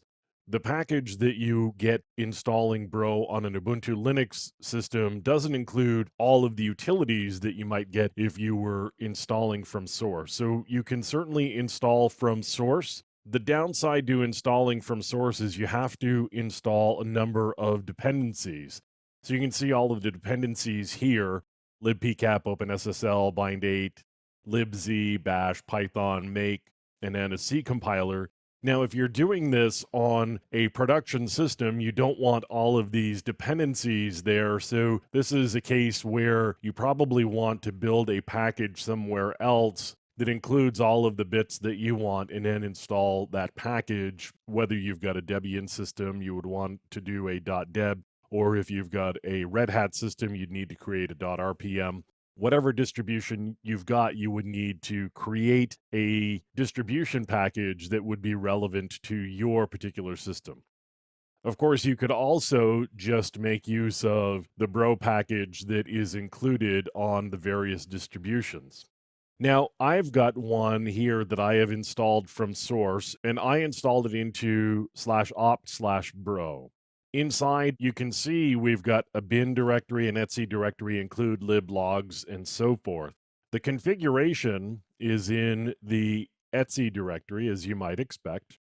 The thing that we want to take a look at first of all is I want to look at the node.config. Sure enough, I've got interface equals ETH0, as you can see here, and because my interface here is not ETH0, that's something I have to fix. So I'm just going to change the node.cfg, and I'm going to replace ETH0 with ENS33. Now, I've got my correct configuration for the node, and we can take a look at the other configuration settings here. So we've got networks.cfg. This tells us what the private IP address space is. So we've got 10.0.0.0/8 and then 192.168.0.0/16. It's missing one of them, which would be 172.16.0.0/12. But that's okay because that's my local network here. Now, the other ones I'm not going to worry so much about. Really, what I've got here for my configuration that I really care about is the node.cfg. So I've got that in place. Now we can go and do a little bit of looking at how you would run Bro in order to do the monitoring. We're going to start running Bro, and before I get started, I just want to take a quick look at the broctl.cfg. Now, what that's going to do is if we send any emails out from Bro, it's going to go to root at localhost. That's the default, and I'm going to leave that alone. And frankly, there are some log rotation settings in broctl.cfg. I'm going to leave those alone as well. Now I'm going to go into bin, and I can run broctl. And now we've got a little command line interface to Bro. So this is a little shell, and the first thing I'm going to do is I'm going to run install. So we're going to install the site policies and then generate some scripts and some other configuration files. Now, all we have to do is say start. It's going to start up Bro, and at this point I can just quit out of here. If I do ps aux and then look for Bro, we should see that we've got Bro running. So Bro is running at this point, and if I look really carefully, you can see that it has used the interface that we have specified. Now what I want to do is I'm just going to do a couple of quick browsing things just to generate a little network traffic. And we could go to and so forth. So now what I'm going to do is I'm going to go into the logs directory, and now we've got some logs here. So I can take a look at the logs, and you can see that we've got a little bit of traffic that it has generated for us. The logs that we've got, if we look very carefully, you can see the field. So you've got timestamp and user ID, and then we've got some other ID fields, file name tags, username, password, and so forth. We've got a number of fields that we can look at. Now, one of the nice things about Bro is that it's really almost a framework that you can use in order to do your monitoring. What we've got running at this point is really just the network monitor. On top of that, and all of the logs that we've got here, what you want is to grab some scripts or create some scripts that will actually generate some reports for you. At this point, really what we've got are just a lot of details around what happened. Certainly, you can look at these files here and be able to see what's been going on the network, but some of the power of Bro really comes from being able to write some scripts using the Bro syntax in order to generate some reports you can make use of. There's a lot of detail around writing those scripts that you can find on Bro's website, and we'll take a look at some of the rules that actually Bro uses coming up next. Just like other intrusion detection systems, even though Bro calls itself a network monitoring solution, it does do some intrusion detection as well. And just like those other ones, what you need to do is have a set of rules so that Bro actually knows what to look for. We're going to go into the share directory, and this is where you can find a lot of the rules and policies and so forth that Bro actually uses. Going to go into site here, and you can see that there are some local .bros here, and we'll take a quick look at one of these. So this is the local site policy, and of course you could customize this if you wanted to. This is really about indicating what should be loaded when Bro starts up. There are a number of scripts that are related to the protocols, for example, that get loaded up. So FTP, SMTP, SSH, HTTP, and so on. You can see there's one that has been commented out. If you want to be able to see web apps, you could uncomment that and then, of course, start Bro up again. But here's all of the Bro scripts that get started up when Bro starts. What I want to do at this point is I want to go find those, and we're going to go into policy. And then you can see here we've got miscellaneous frameworks and protocols. This is the location that Bro startup script, the basic policy, was referencing. So we could go into protocols, for example, and then go into HTTP, and then you've got the various Bro scripts that would be relevant for loading up in that policy. So let's just take a look at the detect web apps Bro that was commented out. So we could look at detect web apps. And this is a script that has been written for Bro so that it knows what it's looking for in terms of detecting web applications as it's doing the network monitoring. So this is a scripting language that Bro uses. We're not going to get into all of the syntax, but this is really one of the differences between Bro and some of the others, in that something like Snort actually uses a rule to detect behavior, where what Bro gives you is an environment so that you can generate scripts so that you can look for certain things and then do certain behaviors based on what it is that you find. You can see there's an event here that's HTTP header, and then we get some variables that get passed into this particular event so that you can do something based on that. If you are familiar with a C-like programming language, you may be able to read this reasonably well. It's reasonably straightforward if you're familiar with programming. Of course, if you're not familiar with programming, this is probably not something that you're going to be spending a lot of time with as you're working with Bro. But you can certainly see all of the rules that are in place here. And we could go into frameworks, for example, and see what else we've got. So communication, control, packet filter, signatures, and so forth.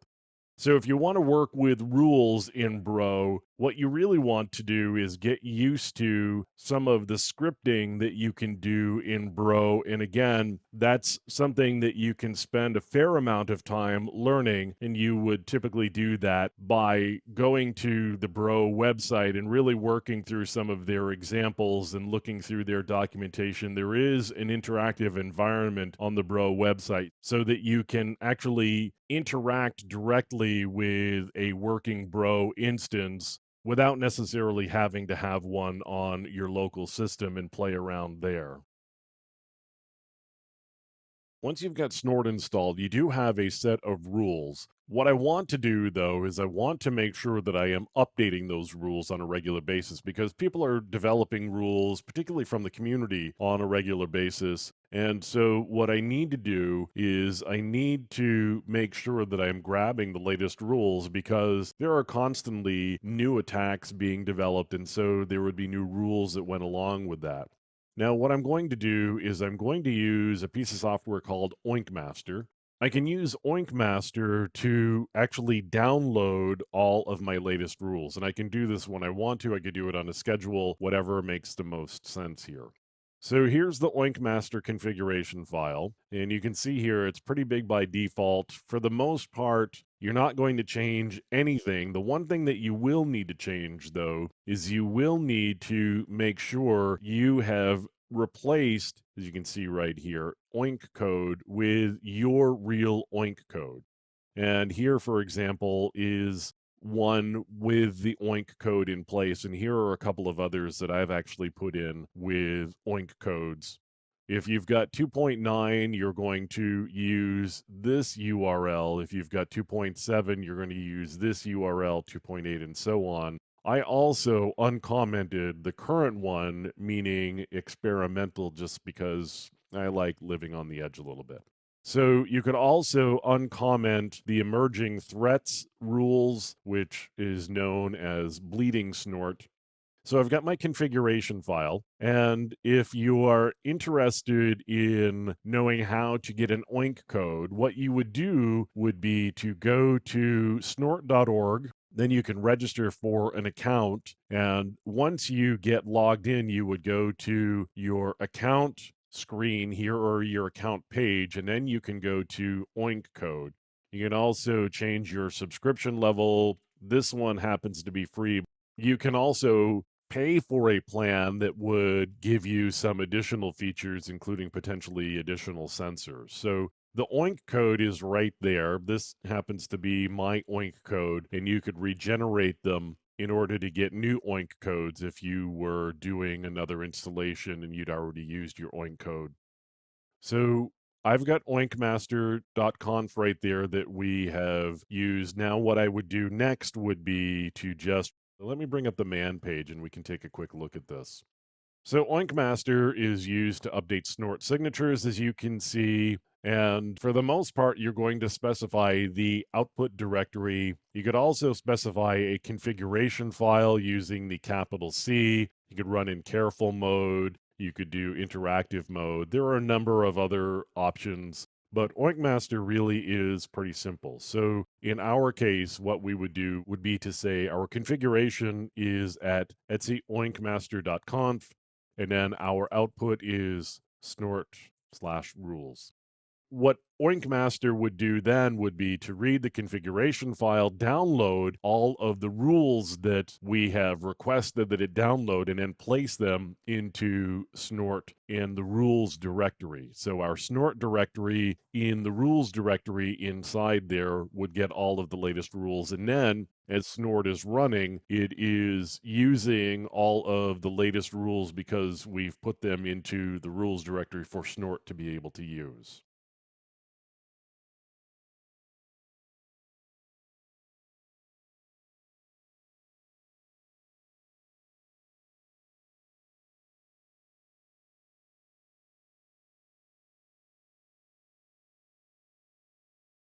One thing about Snort is that what you end up getting is an output file when it finds anything that is actually binary in nature. So if I just do a quick file on Snort, you'll see that it's data. So if I were to do this, for example, it says it's a binary file. I don't want to look at a binary file. What I really want is a program that's going to take that binary file and then generate some useful output for me.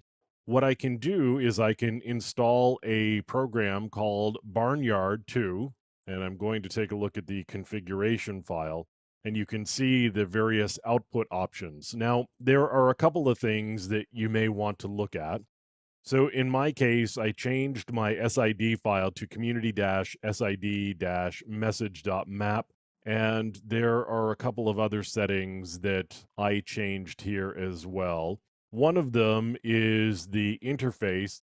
In my case, the interface is ENS33. You could configure the host name as well. I didn't actually choose to do that. You could configure daemon mode, run in shroot mode if you wanted to do that. What I really want to look at, though, is I really want to go down and look at the output options.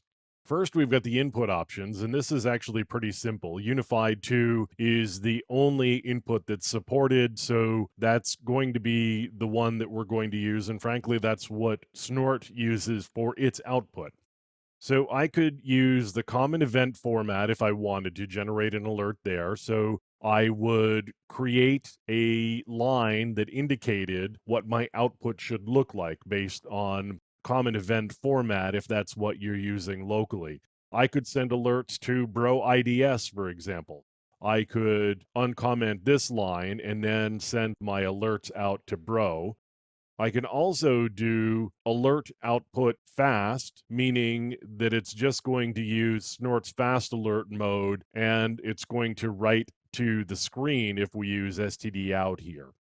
We could use the Prelude IDS system, which really takes a lot of different intrusion detection system input and puts it all together into a single place where you can look at events from both your host-based and your network-based intrusion detection systems. Now, we could also do an alert going out to syslog, and I could also do syslog full here. And again, let me just scroll down a little bit further. I could also do an ASCII output, TCP dump output. We could go to Squeal, which is actually a monitoring system or console that we had looked at earlier as part of Snort's monitoring console options.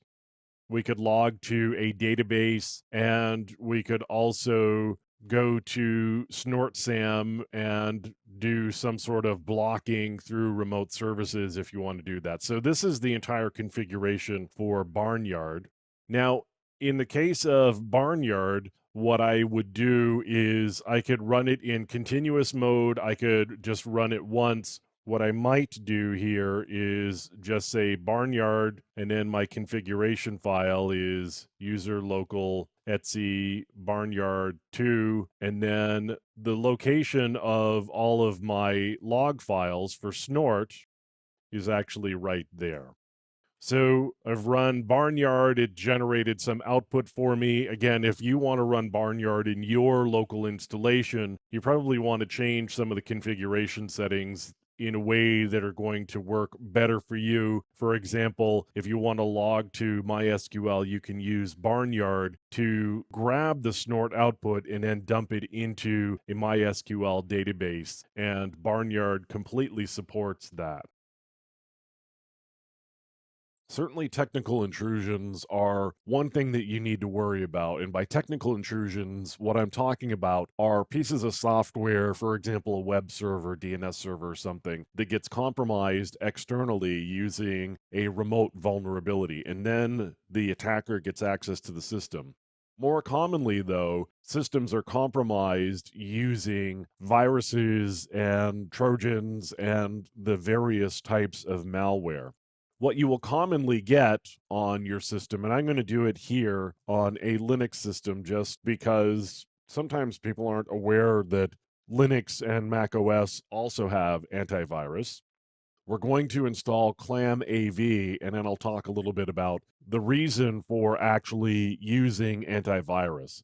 So, antivirus, of course, is going to hopefully keep your system protected against viruses. But one thing that a good antivirus solution will do is to also generate a log of when it actually detected a virus or a piece of malware on your system. What it may be able to do is give an indication to somebody in an enterprise environment, an indication that there may be a virus outbreak going on if there are multiple systems that are generating these alerts. So we're going to look at ClamAV here.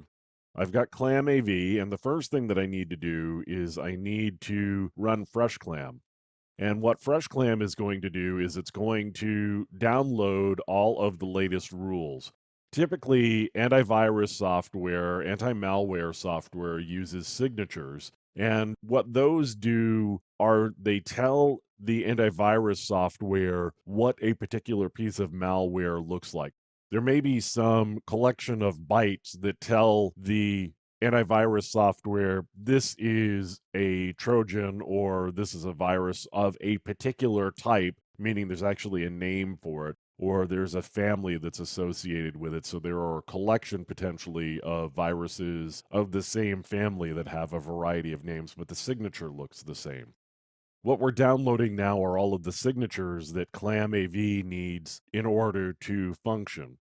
Most antivirus software packages that you're going to run across, whether it's Kaspersky, whether it's McAfee, whether it's F-Secure, or any of the others that you may run across, are going to use these as well. Now, what we've got are the latest signatures that ClamAV knows about. So what we can do at this point is we can run ClamScan. I'm going to get help for ClamScan just so we can see all of the options that you can run ClamScan with. What you can do with ClamScan here is that you can scan your system on a Linux system, but if you're using Linux as a proxy server or an email server or any sort of server or whatever, you may want to run it in order to protect all of the systems that connect to you. So even though it's possible that somebody isn't necessarily targeting your system directly, what could be happening is that somebody may be sending a piece of malware through this Linux system, and so you can use ClamScan to detect that. So what I'm going to do is I'm just going to say ClamScan -R, and we're going to do a recursive scan, meaning we're going to scan all of the directories, and then we're only going to alert on infected files. We'll just scan the entire file system. In addition to infected files, ClamScan will also generate just warnings for situations that it has turned up based on how it functions, and that's what we're looking at here. There's a warning that it was unable to do something as it was scanning, but really what we're most concerned about is infected files and seeing whether there are viruses on our system. And so it's definitely going to give an indication to us whether it finds those as well. So antivirus is going to be an important aspect of your system.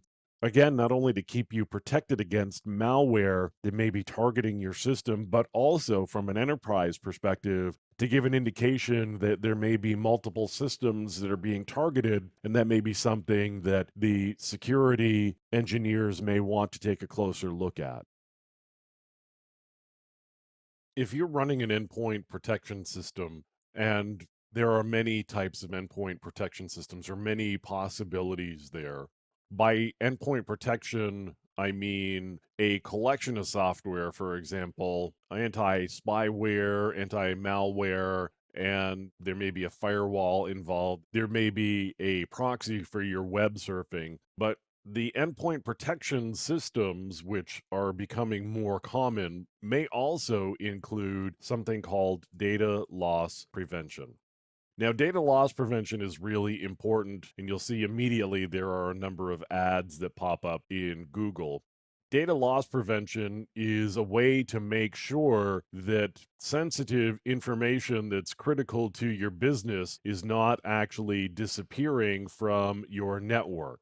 So, data loss prevention is a way of using signatures and other techniques in order to monitor what's going on a system to make sure that, for example, confidential documents are not being copied off to a USB drive or to, for example, drive.google.com, which is a way potentially of getting documents off of your system out of the corporate network and out into the wider world so that either you, maybe, or somebody else can download them and make use of them. So there are a number of ways of what we call exfiltrating files from a corporate network. As I said, USB sticks, or using these cloud storage providers like Google Drive or Microsoft or Dropbox or any of the others that are available. And so data loss prevention systems monitor for that and prevent those types of files from being copied off of the system. As this says, it has business rules to classify and protect confidential and critical information to make sure that end users can't copy, either accidentally or maliciously, data that the organization considers really sensitive or really critical to the operation of the business. So there are a number of vendors that will actually include this data loss prevention in their suite of products. So, for example, you can see there's an ad for Symantec, just as an example. There are a number of other ones. Checkpoint here has the ability to include data loss prevention as part of its firewall capabilities. And there are a number of other products as well. McAfee, for example, Trend Micro does data loss prevention as part of the collection of endpoint protection capabilities that they offer with their software. But this is one, again, that enterprises are going to be really interested in seeing and making sure that their sensitive information isn't being just copied off and used by somebody else. This also includes personal information. So, for example, social security numbers are commonly caught by data loss prevention tools because it knows what a social security number looks like, and it can make sure that you're not just sending files with those social security numbers in them off to other locations. And we talked about antivirus earlier, and what I want to do is I want to talk about a piece of software that's been included with Microsoft's Windows operating system for a little while now, for the last couple of versions anyway, and it's been available as an option for longer than that. And that's Windows Defender. Windows Defender is a piece of software that does antivirus as well as spyware. So this is built into your operating system. And again, as with other antivirus software, you would update your definitions to make sure that you are protected.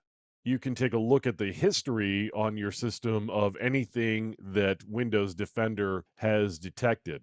Now, Microsoft doesn't actually claim that this is any sort of competition to the other solutions, like, for example, Kaspersky or McAfee or Trend Micro or one of the others.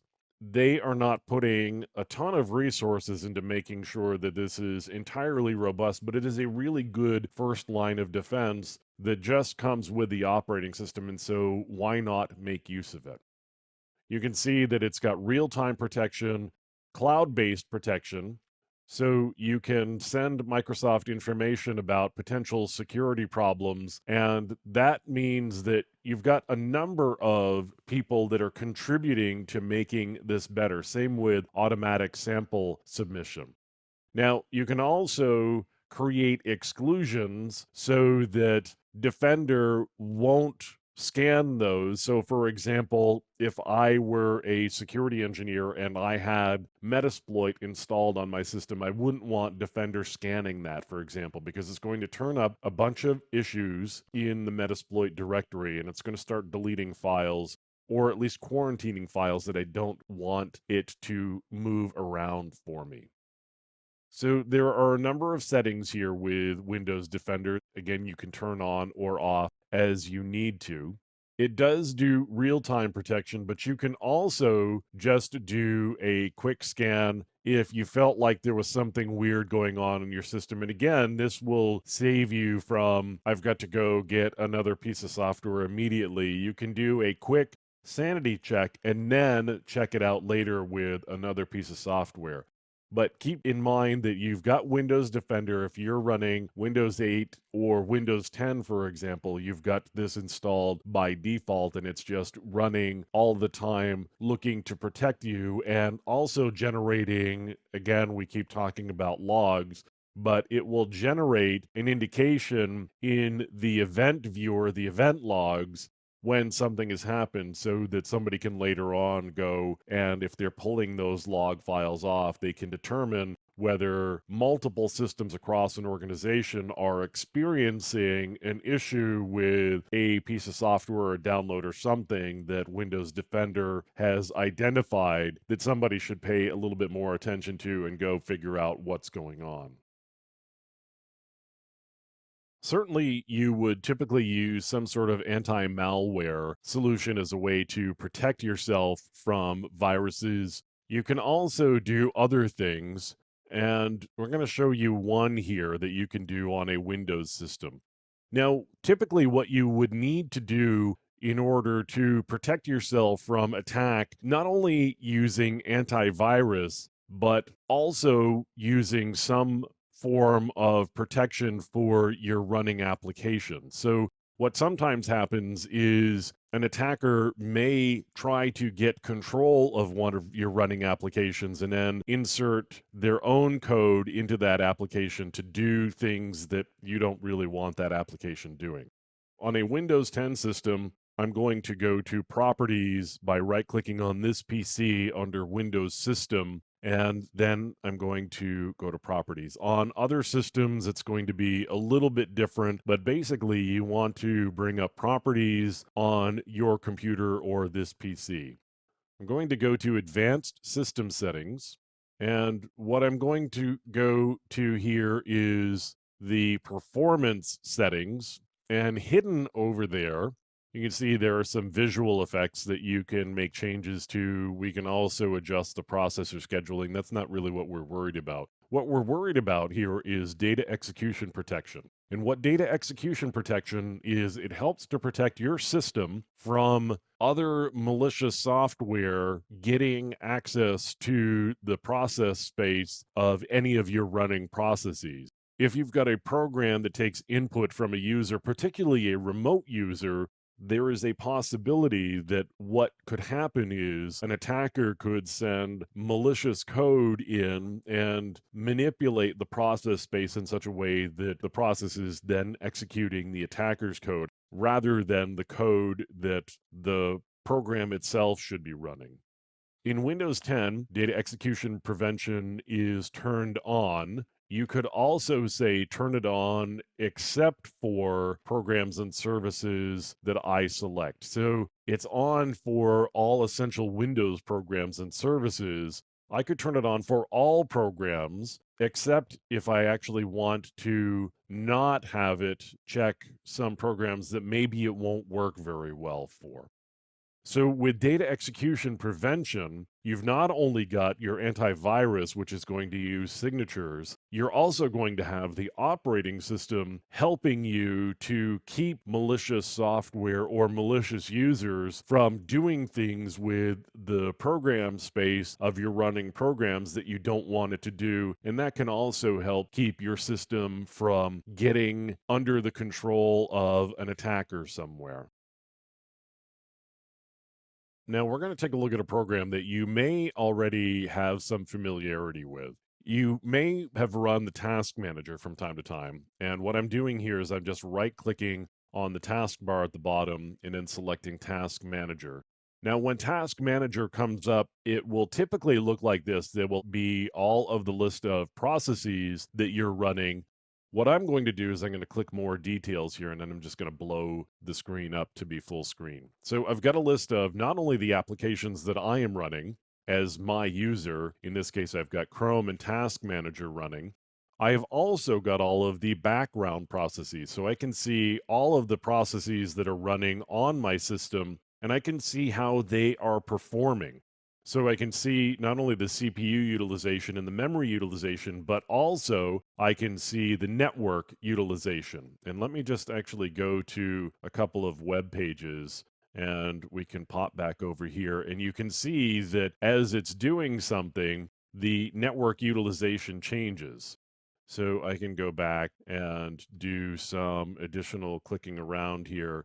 And as it's being busy and downloading, you can see that the network utilization changes. Now, most of these background processes aren't going to have network utilization. There are a handful that might from time to time, but nothing that I'm seeing here necessarily should be having any network utilization. But this is a way of determining whether one of your processes may have been infected. If suddenly you see something that shouldn't be actually generating network traffic, and you start seeing it generating network traffic by looking here, then you've obviously got a little bit of a problem. You can also look historically if we go to the Performance tab. and I'm going to go to Ethernet, you can see that we've got a bit of a historic view on what has been happening on the system. We've got little spikes of network utilization, but for the most part, it's not really doing much of anything. So using Task Manager in looking at the resource utilization, you can really get a better sense of what's going on your local system, both from a systemic view, looking at the process tab, as well as the processes tab. You can see what each process is doing.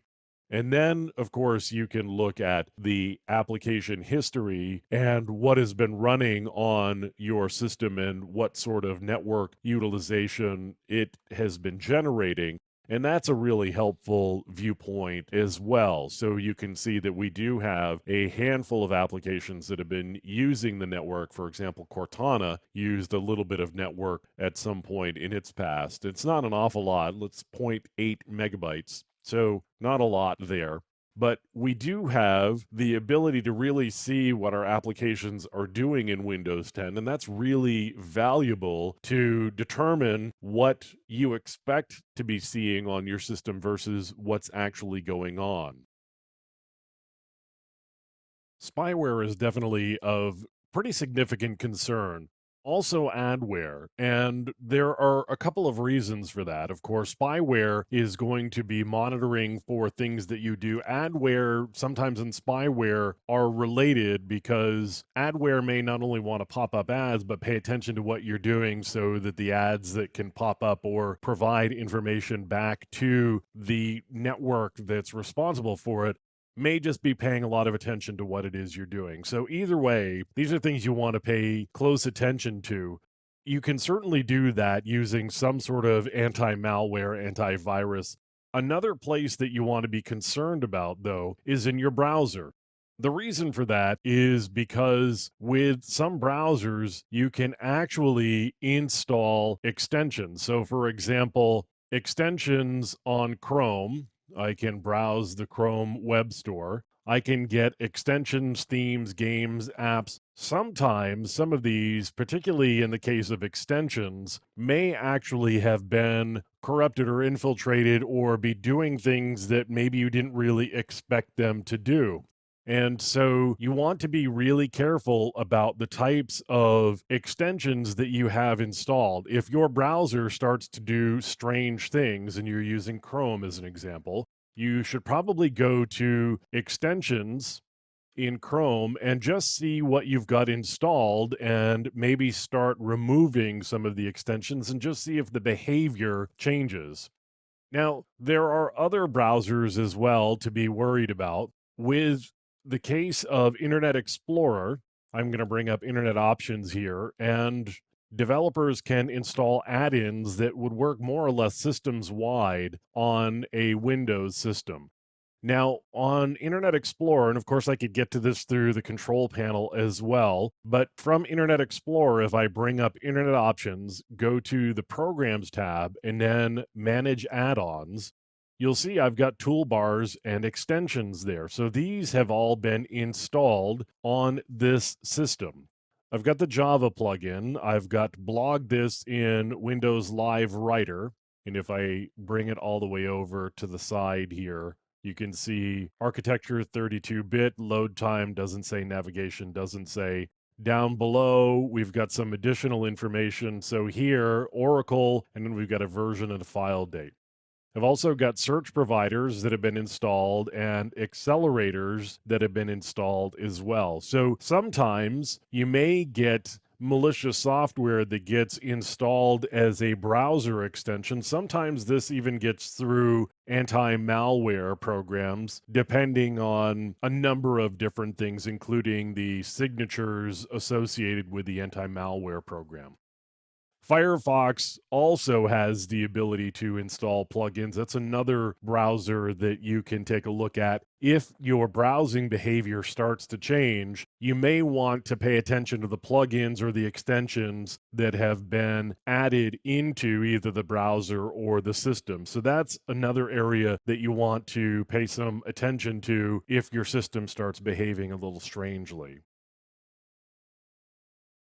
There are a number of browser errors that you may run across, and these are things that you want to pay attention to as well, partly because the browser, even though it occasionally makes things difficult to figure out whether you're so-called secure or not, and there are a number of potential definitions for secure, but often when we're talking about browsing, we're talking about encrypting traffic between your browser and whatever server you're communicating with.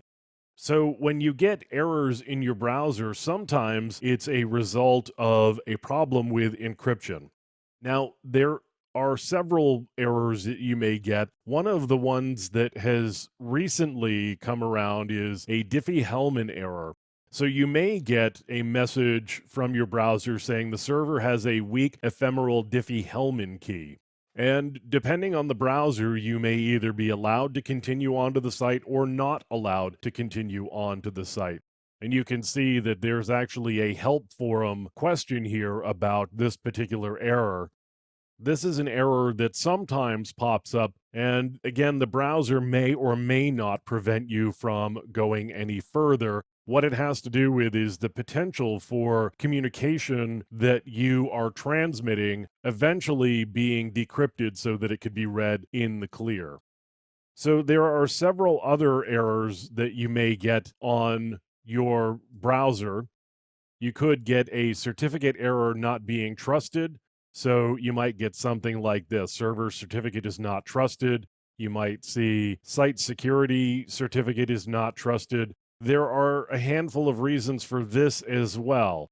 When you create a certificate, or when a company who has a website wants to get a certificate so that it can do the encryption, because the certificate is part of that entire process, what you have to do is you provide the host name of the server to put into the certificate. So if what you are going to is different from the name in the certificate, you'll generate an error. Sometimes companies will use something called a self-signed certificate, and that means they have created the certificate themselves rather than going to a certificate authority and getting a certificate there. All that really means is that they can do encryption. It's just that there's no third party that you can go to verify that the site you're going to is the site that it claims to be. There are a number of potential errors that you may get with your browser that should give you a little bit of pause, so that you go and do something like this, for example, where you click the box there and make sure that everything kind of matches up. And we'll take another look at certificates coming up a little bit later on to give you a better handle on how to read the certificate information. We talked about extensions in Chrome a little bit earlier on, and extensions are a good way to help you protect yourself when you are browsing. We're going to look at extensions in Chrome, but there are the same sorts of extensions for other browsers. I'm doing Chrome just because it's a browser I've got installed and it's pretty easy to find different plugins and extensions for it. But as I said, you can do the same thing with Firefox, and sometimes you can do the same thing with Safari and Internet Explorer. One thing that I want to show you is a plugin called NoScript, and there are a handful of similar sorts of scripts here. So we've got Script Safe and No Script Suite Lite, which will give you a little bit more control over what you are doing in terms of running scripts within your browser. And by scripts, I'm talking about JavaScript and various other things. And those can be really dangerous potentially to you, because there are a number of attacks that will use JavaScript. Now, we can also do something like ad block, because sometimes there's a possibility that, first of all, ads are just annoying, but there's also a possibility that it may be another point of attack. And so you could install Ad Block Plus, and that will block annoying ads. Of course, one of the challenges is that once you install an ad blocker, you run the risk of simply not being able to use some of the websites that you like, because so many of them actually rely on ad sales in order to pay for the websites that they've got. So you don't get any content without paying for the ads. And if you're blocking the ads, the company can't continue to offer the website and its content to you. So there are a couple of things there. You can do ad blocking, and you can also change whether you're allowing scripting or not. Another one that you may want to take a look at is something called ghostery. Ghostery will prevent you from being noticed by some of these third party sites that extract information from you in order to share across a number of sites. So, anytime you touch a site that is collecting information in terms of cookies and so forth, you can see here they're called trackers. There are a number of sites around that offer these trackers that help other companies create this bigger profile about you and how you interact with other sites so that they can, quote unquote, optimize their communication with you. And what that really means is just making you more of a target for ad sales and other related communications with you. So, Ghostery is another product that you can install. Again, this is free, that you can just add to Chrome. And again, it works on other browsers as well.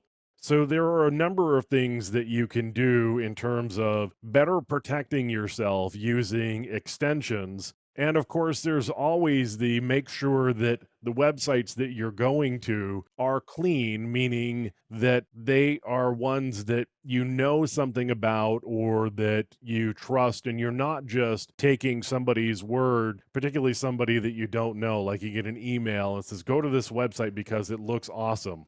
Anytime something looks a little sketchy, just be really careful about what you're doing and make sure that you are protected in terms of antivirus, the different plugins maybe that you've got in your browser. And that will help your browsing experience and also keep your system from being infected by websites and other attacks that may make use of your browser. We're going to take a look at certificates. Certificates are pieces of information that not only provide details around who you are or who the server you're interacting with is, but also includes encryption keys. So I've gone to Google here, and Google uses encryption by default. You can tell that by the S in the URL. So it says HTTPS. I can also tell here because there's a little lock. This is green, and the lock is actually closed. In order to get more information, we can click on that lock, and it says your connection to this site is private. I want details about that. So what I'm going to do is I'm going to look a little bit more closely at that. So it does say this is a valid certificate. We're using a secure TLS connection and secure resources. I want to look at the actual certificate though. So I'm going to go to details. And if I scroll down a little bit here, this certificate was issued by the Google Internet Authority. The subject is asterisk.google.com. So anything that I go to that starts with anything at all and ends with google.com is going to work with this particular certificate. So this all looks pretty good. I've gone to www.google.com. My subject is asterisk.google.com. That looks good to me. And we've got some good dates, and it looks like it's going to expire at the end of August of this year. Hasn't expired yet. That's okay. So all of this looks pretty good to me because everything kind of matches what I would expect it to look like. Again, I've got Google as my issuer. That looks reasonable. And my subject says Google in it. So that's also reasonable. Now, there are a number of other things to be concerned with as well. You've got a signature hash algorithm. This is SHA-256, which is about as strong as that you can get for a hashing algorithm right about now. And the public key in this particular case looks good. This happens to be one that Google uses. Other websites will use something different than this, and it will use more bits, but you can't really compare bit strength necessarily across encryption algorithms. Just as an example, I'll go to Microsoft.com. And we can take a look here at the certificate there as well. So this is secure, valid HTTPS, secure TLS connection. Again, I'm going to go to the certificate in details. This again is SHA-256. They use Symantec as their issuer, which means that's their certificate authority. It's a trusted third party that has issued the certificate, and we can go to this trusted third party and say, hey, does this look good? And they said, yep, this is the one that we issued to Microsoft. The subject here is www.microsoft.com. The public key, as I said, is different than ECC, and it's a different bit strength. 2048 bits is a pretty good bit strength for a public key that uses RSA. There are longer bit strengths, but this is really good right now. If you see something less than 2048 bits using an RSA key, that's something that you should probably be a little bit concerned with. And frankly, your browser will probably error on that, or at least warn you that it is not as strong as it could be, because a lower bit strength of 1024 is potentially open to attack, so that your communication between yourself and the server could eventually be decrypted. So using certificates, whether they're browsing certificates here, or you can get email certificates to protect communications that you send in email, encryption is a really important aspect towards a good, secure solution. And knowing a little bit about how to read these certificates as presented here can be a really important skill to have.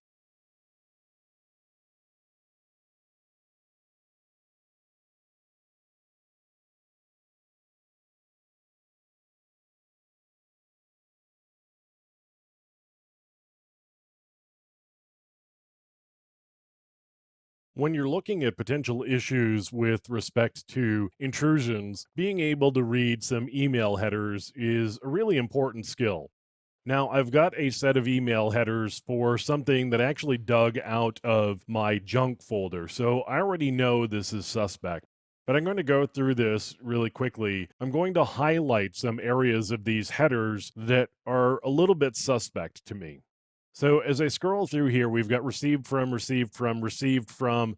This is the chain of email servers that the mail message went through in order to get to me. Now, there's no authentication here, so all I've got is an IP address, and that's something certainly I could take a look at. I could do a whois on it and do a reverse lookup and figure out whether it makes sense for the mail from, which in this case is usarmybase.com. Given who I am, what my interests are, usarmybase.com is a little bit suspect to me, but maybe not immediately. This, though, seems a little weird. So it came from usarmybase.com, and yet it was received from serve2temp.integrityhost.com. Now, certainly companies use outside providers in order to send messages on their behalf. So it's not entirely a problem, other than it doesn't really match up. And when you start looking into a lot of different things that don't quite match up, then that's going to be an area of concern. So here's another one. We've already got another IP address. And so this is really where the original message came from, because this is the very bottom received line. So this is an area that we could look up in terms of the IP address and kind of figure out where it came from. According to this, it came from Corporal Cox at usarmybase.com. Now, the subject line is immediately a little suspect. RE, please help me. That seems a little strange to me. Even worse than that, it says it's from Corporal Amanda Cox, Corporal Cox at usarmybase.com, but the reply to is invoicing at resmar.com. There's another thing that doesn't quite match as far as I'm concerned. So let's take it for granted that integrityhost.com maybe is a provider that does mail blasts for usarmybase.com, and maybe usarmybase.com is legitimate.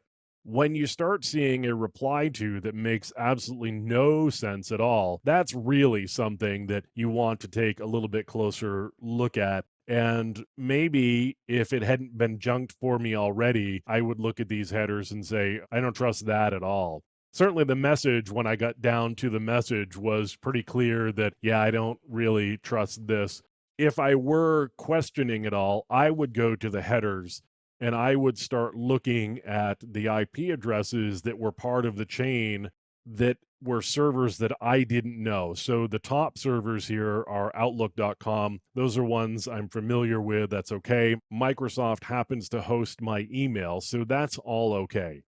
Integrity host, I would certainly look at. This one, particularly since there's no host name associated with it, I would probably look at that as well. And then I could dig into this domain name and figure out what was going on with that. That's just a quick pass through a set of email headers. As you start looking more closely at the various headers that are there and start pulling IP addresses and host names out and start looking into it, you can get reasonably deep into that. But this is a good starting point for places that you can look inside the headers to figure out whether something is trustworthy or not if you're not really sure. Well, you made it to the end. Let's talk about what we covered. So, we again covered a host based intrusion detection system. We talked about logging and the importance of logging, as well as auditing event logs on Windows systems. We talked about cryptographic hashes. We talked about potentially the importance of centralized logging on your network if you've got an enterprise network that you're trying to protect. We looked at Tripwire and its ability to do file integrity checking. We looked at OSSEC and some of its capabilities.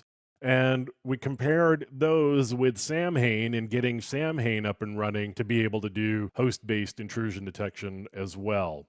On the network based side, we looked at one of the older intrusion detection systems that is currently out there, Snort. Snort is an open source offering that also has a commercial cousin. So we looked at how Snort is installed and configured and the rules that Snort uses in order to detect potential intrusions.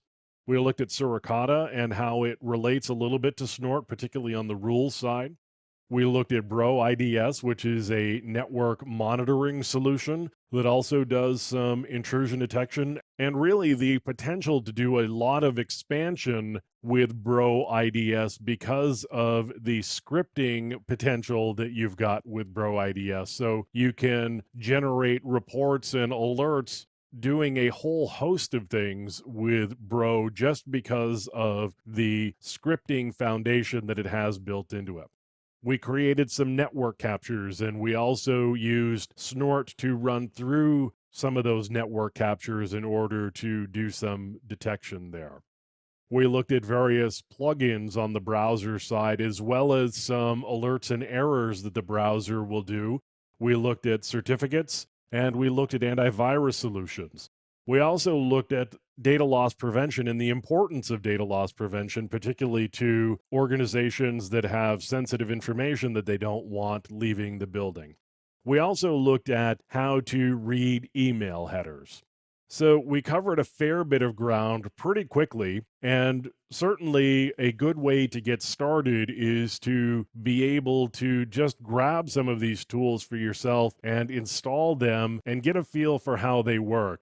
You may need a copy of Linux to install some of them. Pick a Linux distribution that you're going to feel happy with. Ubuntu is a reasonably good general purpose distribution.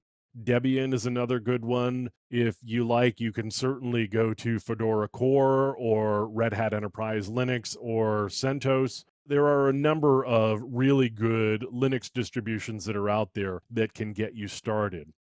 On the Windows side, if you've got a copy of Windows, there are a number of things you can do on Windows that we talked about. But really get some of these tools if you want to understand this better and get your hands dirty with them. Look at the configuration settings and the configuration files, and then just start running them for a while and see what you get in the process of running them.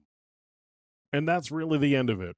I want to thank you again for taking the time to watch all of these videos. I hope they were really helpful to get you started on the path of getting a better handle on intrusion detection systems and being able to protect your systems better and know when something suspicious is happening on them. I really think it's an important skill for people to have across the board, whether you're a full-time security administrator or even if you're just conscious of your own systems, understanding how to notice when things are going wrong and be able to do something about it is really just an important skill to have. So I really want to thank you for stopping and watching these and getting a better handle on intrusion detection.